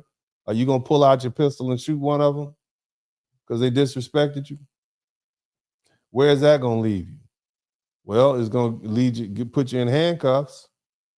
You're going to have a hearing, an arraignment. You're going to have a bail hearing. It's going to cost you about, depending on if the person dies or not, it's going to cost you about $50,000 to $100,000 for a lawyer to get started if you want a good one. Okay, so sometimes turning the other cheek is the smart thing to do. Sometimes you got to tuck your ego and go about your business so you can live. That's all I'm saying, all right? And I think it's an intelligent thing to do, in my opinion. Mr. Spurling, keep doing your thing. Anybody with common sense knows Karmelo was going to prison. His parents should have fought for manslaughter. Yeah, that whole situation is just tragic. I hate it. He seemed to be a good kid, didn't have any issues, not any past any normal kid, you know. I mean, he didn't have a criminal record. He might have gotten some mischief. You know, it's just upsetting. And I think that's why we're talking about it, because we're not talking about some bad kid. He was a good kid. He was in football. He was in track. He had parents who cared about him. And this is what makes it a tragedy. But again, unless you teach your children self-control, doesn't matter where you put them, unless you begin to explain to them that they need to value life, that they shouldn't be so adamant. Because again, they were both under there talking stuff to each other. I believe that Karmelo told, you under somebody else's tent, you play football for another team, you under somebody else's tent and you telling them, hey, your team is ass, you expect to get a response. So, you know, again, back and forth banter, it shouldn't have led to this. This is a tragedy all the way around. But thank you so much. Big J, again, where's the correlation between this, Karmelo? I think I've answered that a couple of times, but thank you so much. I agree with Uncle D 99 of the time, but I do think it's irresponsible to apply poor black culture that does exist to Karmelo Anthony. Well, when you start looking at Karmelo Anthony's history and where his parents came from and kind of look at a little bit of, and I don't want to speak disparagingly of anybody, but just look into their history. We all have relatives like that move out to suburbs, and then unfortunately, they take some of that with them. You know, are you one of these folk that tell your children if somebody hits you, you hit them back harder? Can't do that in the suburbs. You can't do that around them white folks. They're not going for it. It's just a reality. That might work in the ghetto, but doesn't work anywhere else. So just think about that. What advice are you going to give your children? Okay? You have to think about that, especially knowing what we know and where we live. Shout out to Terrell Steps. Everton, he said, congratulations on the recent milestone over your shoulder. All the best to you and yours. Thank you so much. I appreciate you too, family. Good looking out. 99 Problems Stupid. Being called a racist used to fire me up because I knew those people were full of crap. Now I expect to be called racist. Yeah, people have called people racist so much it doesn't even have any effect anymore. Everything was racism. And so now nobody cares about being called racist. And see, that's what happens when you overuse that word. It should be, there's an old fable called The Boy Who Cried Wolf. And that's what we're dealing with. You know, everything is not racist. Some people, I had this case, I was probably a third-year lawyer. Third-year lawyer, I was working at this law firm down in New Orleans, and I had a deposition. And there was this old white guy who came from the North Shore. People from New Orleans know what I'm talking about. And I didn't know what the hell I was doing. I had been practicing law for 3 years, but my first year, I was working on my LLM. My second year, I was a law clerk. So this is actually my first year as a litigating attorney that litigates cases. And I'm thinking this guy's just racist. Oh, he's racist. He's bigot. And then I realized after taking the deposition and him correcting me several times very sternly, you know, one time I objected and he's like, that's not my client. I can't. In other words, you're stupid. Maybe it wasn't that he was racist. Maybe I just didn't know what the hell I was talking about. And he was annoyed at me. Maybe that's what it was. Okay. So that caused me some great pause, and I had to think, maybe it's not racism. Maybe it's just my incompetence at that time, being basically a fresh out the gate litigator, and I didn't know what I was doing that he found annoying. So again, if you use racism as a crutch, anything you use as a crutch will become it. If you make excuses for every issue you have, that's going to become your crutch, whether it's racism, whether it's I'm handicapped, whether it's I didn't go to the best school, whether it's I don't know how to do this subject very well, it's going to become your handicap. Okay? That's going to be your crutch. I learned that a long time ago. Thank you so much. DJ Jammin' Jimmy, only black people can make black people great again. Good point. Thank you so much. Also, I usually agree with you, but I think that you've been rich for so long that you're out of touch with your own people. Tonight's broadcast has nothing to do with Karmelo trial and how he was set up respectfully. I don't think Karmelo was set up, brother. I think he stabbed somebody in front of 20 people, and that person died, and you know, he admitted that he did it, and there's video footage, and I don't think that was a setup. I think that was a mistake. I think it was an emotional outburst. I think it was a lack of self-control, but that happens. But I don't think it was a setup. I don't think somebody, and if you mean setup like somebody set him up to kill somebody, I don't think that's it, brother. I'd have to review what you're saying. Again, Big J, for all the people talking and agreeing, we still don't have the full facts of the case because they hid a lot, including the full clear video.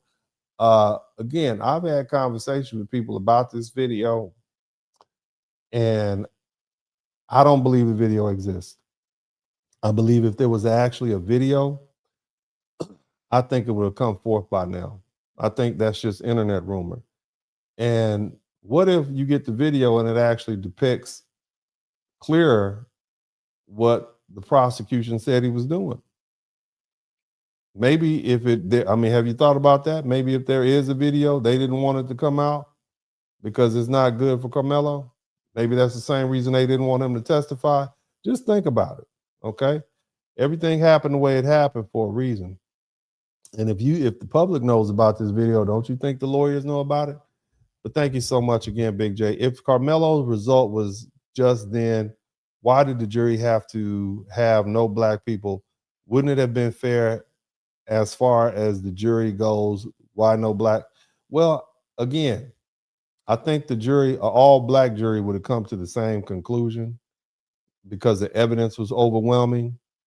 But, you know, there is a technical deficiency in the jury because, you know, there's a Batson challenge that may be available. But the bottom line is, man, he killed somebody. And you're not going to be able to get around that. I mean, I don't see how we get around that. It's just not going to happen. But thank everybody for the super chats, the cash apps, and the PayPals. I appreciate you guys. I think I got one cash app here from, let me see here. I got one cash app from one person. I'll see if I can pull it up. Let me see here. From Anna Brown. Thank you. Good message. Thank you so much. I appreciate you. Now let's go ahead and wrap this thing up. And we will go ahead and get this thing out of here. Now, so here's the thing. Where do we go from here? Because it's not enough for me to just sit here and talk about the divide. It's not enough to say Black America is divided. It's not enough to say the old shaming language doesn't work anymore. Okay?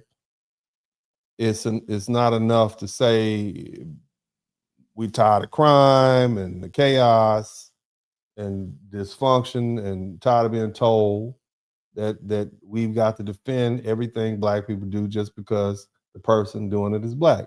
At some point, family, at some point, we got to move from diagnosis to solution, okay? And the first solution is truth. We got to tell the truth even when it hurts. We got to tell the truth about racism, but we've also got to tell the truth about behavior, okay? We got to tell the truth about the court system, but we got to also tell the truth about personal decision. We've got to tell the truth about unfair policing, but we've also have to tell the truth about teenage gun culture. And we got to tell the truth about prosecutors, judges, and juries, but we also have to tell the truth about what our children are doing before they ever get to court. And see, the second solution is discipline. And I know that's not a sexy word. Discipline doesn't get applause like outrage does.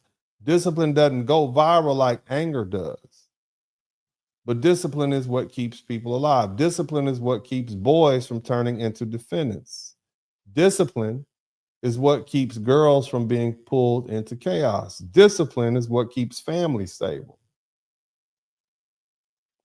Discipline is what tells a child to walk away. Your pride isn't worth your freedom. Your anger isn't worth your life, and your ego isn't worth 35 years in prison.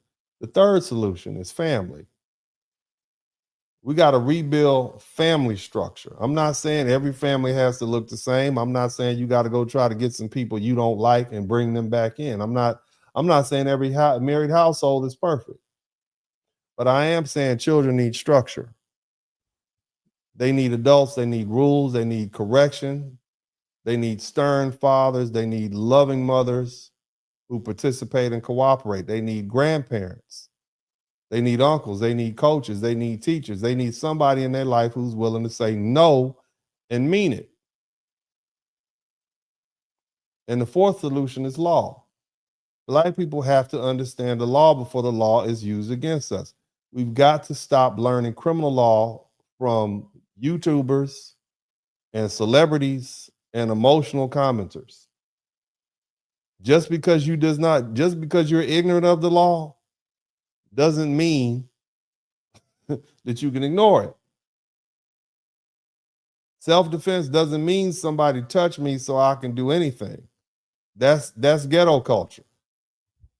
If you found yourself saying something like, you touch me, and that doesn't give you the right to take somebody's life. No duty to retreat doesn't mean duty not to think.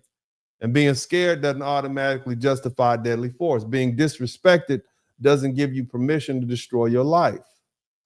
If we don't teach our children what the law actually says, then the prosecutors and the judges and the juries and the prison guards will teach them. Now, the fifth solution is standards. Somebody type standards in the chat room. We've got to bring standards back without apologizing for them. It's not anti-Black to expect your children to behave. And it's not anti-Black to say 14-year-olds shouldn't have guns and 17-year-olds shouldn't have knives on campus. It's not anti-Black to say teenagers shouldn't stab people over pride. And it's not anti-Black to say parents need to know where their children are and what they're carrying. It's not anti-Black to say education matters, work matters, property matters, ownership matters, and self-control matters. That's not white supremacy, that's survival. Now, the sixth solution is community protection. We've got to stop confusing community protection with criminal protection. Protecting Black people and our reputation doesn't mean protecting everybody in the community who commits something, some atrocious act. You understand? What about protecting our children who want to learn? What about protecting the elders who want peace? What about protecting the families who pay rent and mortgages? And protecting business owners who keep their doors open in the Black community? Or protecting working people who get up every day and fix your plumbing and your electrical and drive trucks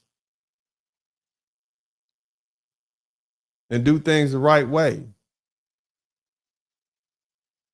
See, protecting the Black community means protecting the people who are trying to build, not the people who keep tearing everything down. I live in the Black community. All my neighbors are Black. I got a couple of Latinos and a couple of white folks around here, but I live in a largely Black community. And we all want peace. We are hardworking, law-abiding citizens from various backgrounds throughout the United States. And we don't want folk coming over here tearing it down. Now, the seventh solution is economic separation when necessary. Everybody doesn't get access just because they're black. Everybody doesn't get to bring chaos to your door because they're black. Everybody doesn't get to destroy your school, your neighborhood, your business, or your peace, or your family because they're black. If people don't share your values, you don't have to share your space.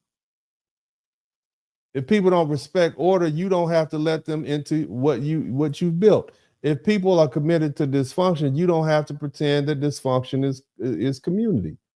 And the final solution is courage. Because see, a lot of black people already believe what I'm saying. They just whisper it. You say it at home. They say it in private. They say it in the car after church. They say it after a meeting. They say it at the kitchen table. They say it when the camera's off. But y'all wouldn't have got on. I ain't seen a black lawyer yet who did what I did. Went on Willie D. Willie D got like over 1 million subscribers. And I got people mad at me right now for saying what I said. I had a judge friend of mine saying, man, they supposed to not like you. You gonna make them not like you. They supposed to like us if they want us to represent them, right? He was speaking to me as a lawyer. See, a lot of lawyers, especially black lawyers, are scared to say publicly because they don't want to be called coons and sellouts and Uncle Toms and anti-blacks and boulets. They don't want to be told that they're out of touch, right? But see, those things only work if you let them work. And see, I'm grown. And see, grown people like myself have learned to stop being controlled by childish insults.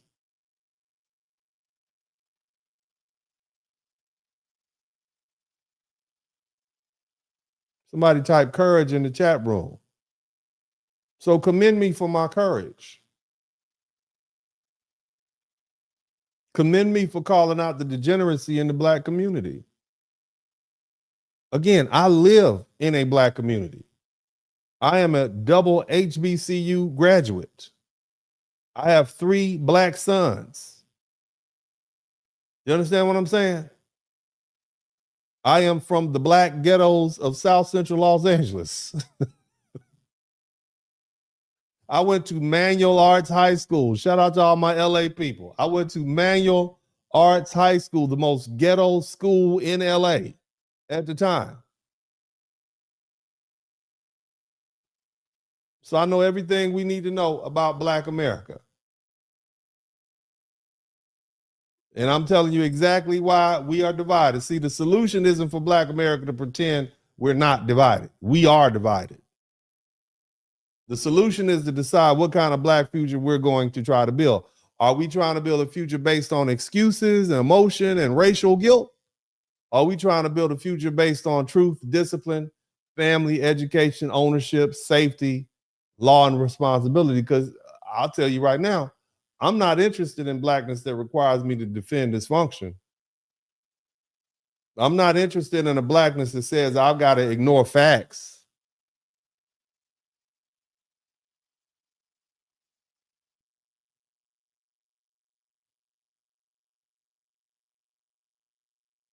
I'm not interested in blackness that tells me I've got to lie to children to prove loyalty.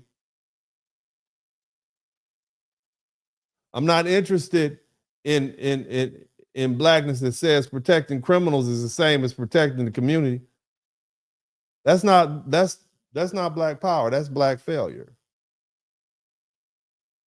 Real black power is building families. Real black power is raising children who don't end up in court. Real black power is owning homes and businesses and land and institutions. Real black power is understanding that the law, before the law controls you. Real black power is telling your son, walk away, making sure he understands why. And real black power is telling your daughter, choose better. baby girl. Your body is precious. Not everybody should have access to it. Making sure she knows she deserves better. That's real Black power. It's correcting our people before the world punishes them. And that's where we have to go. We don't need any more slogans. We don't need any more hashtags. We don't need any more fake outrage. We don't need any more celebrities telling us what feels good. We don't need, we need standards. We need courage. We need honesty. We need adults back in the room. We need Black men back in their families. We need Black women supporting those Black men for the common good. We need Black children back under correction. We need Black communities that reward order and reject chaos. So let me close it this way. Black America is divided, but division isn't always bad. Sometimes division exposes what people really believe. Sometimes division separates builders from destroyers. Sometimes division separates people who want progress from people who want excuses. Sometimes division is necessary because everybody can't go where the serious people are trying to go. And if the choice is between being called names by people defending dysfunction or telling the truth to help save Black children, I'll take the names. Call me whatever you want. I'm telling you, I'm still going to tell the truth. I'm still going to stand on law, facts, discipline, family, and survival. Because at the end of the day, our children don't need more excuses. We don't need any more Cyrus Beltons or Karmelo Anthonys. Or all the numerous Black children that have been unalived by other Black people. Our children need a way out. And the way out starts with telling them the truth before the world teaches them the hard way. This is Uncle D. God bless you all. I love you. Thank you all for the time you spent with me this evening. And as I always say at this time, I'm out.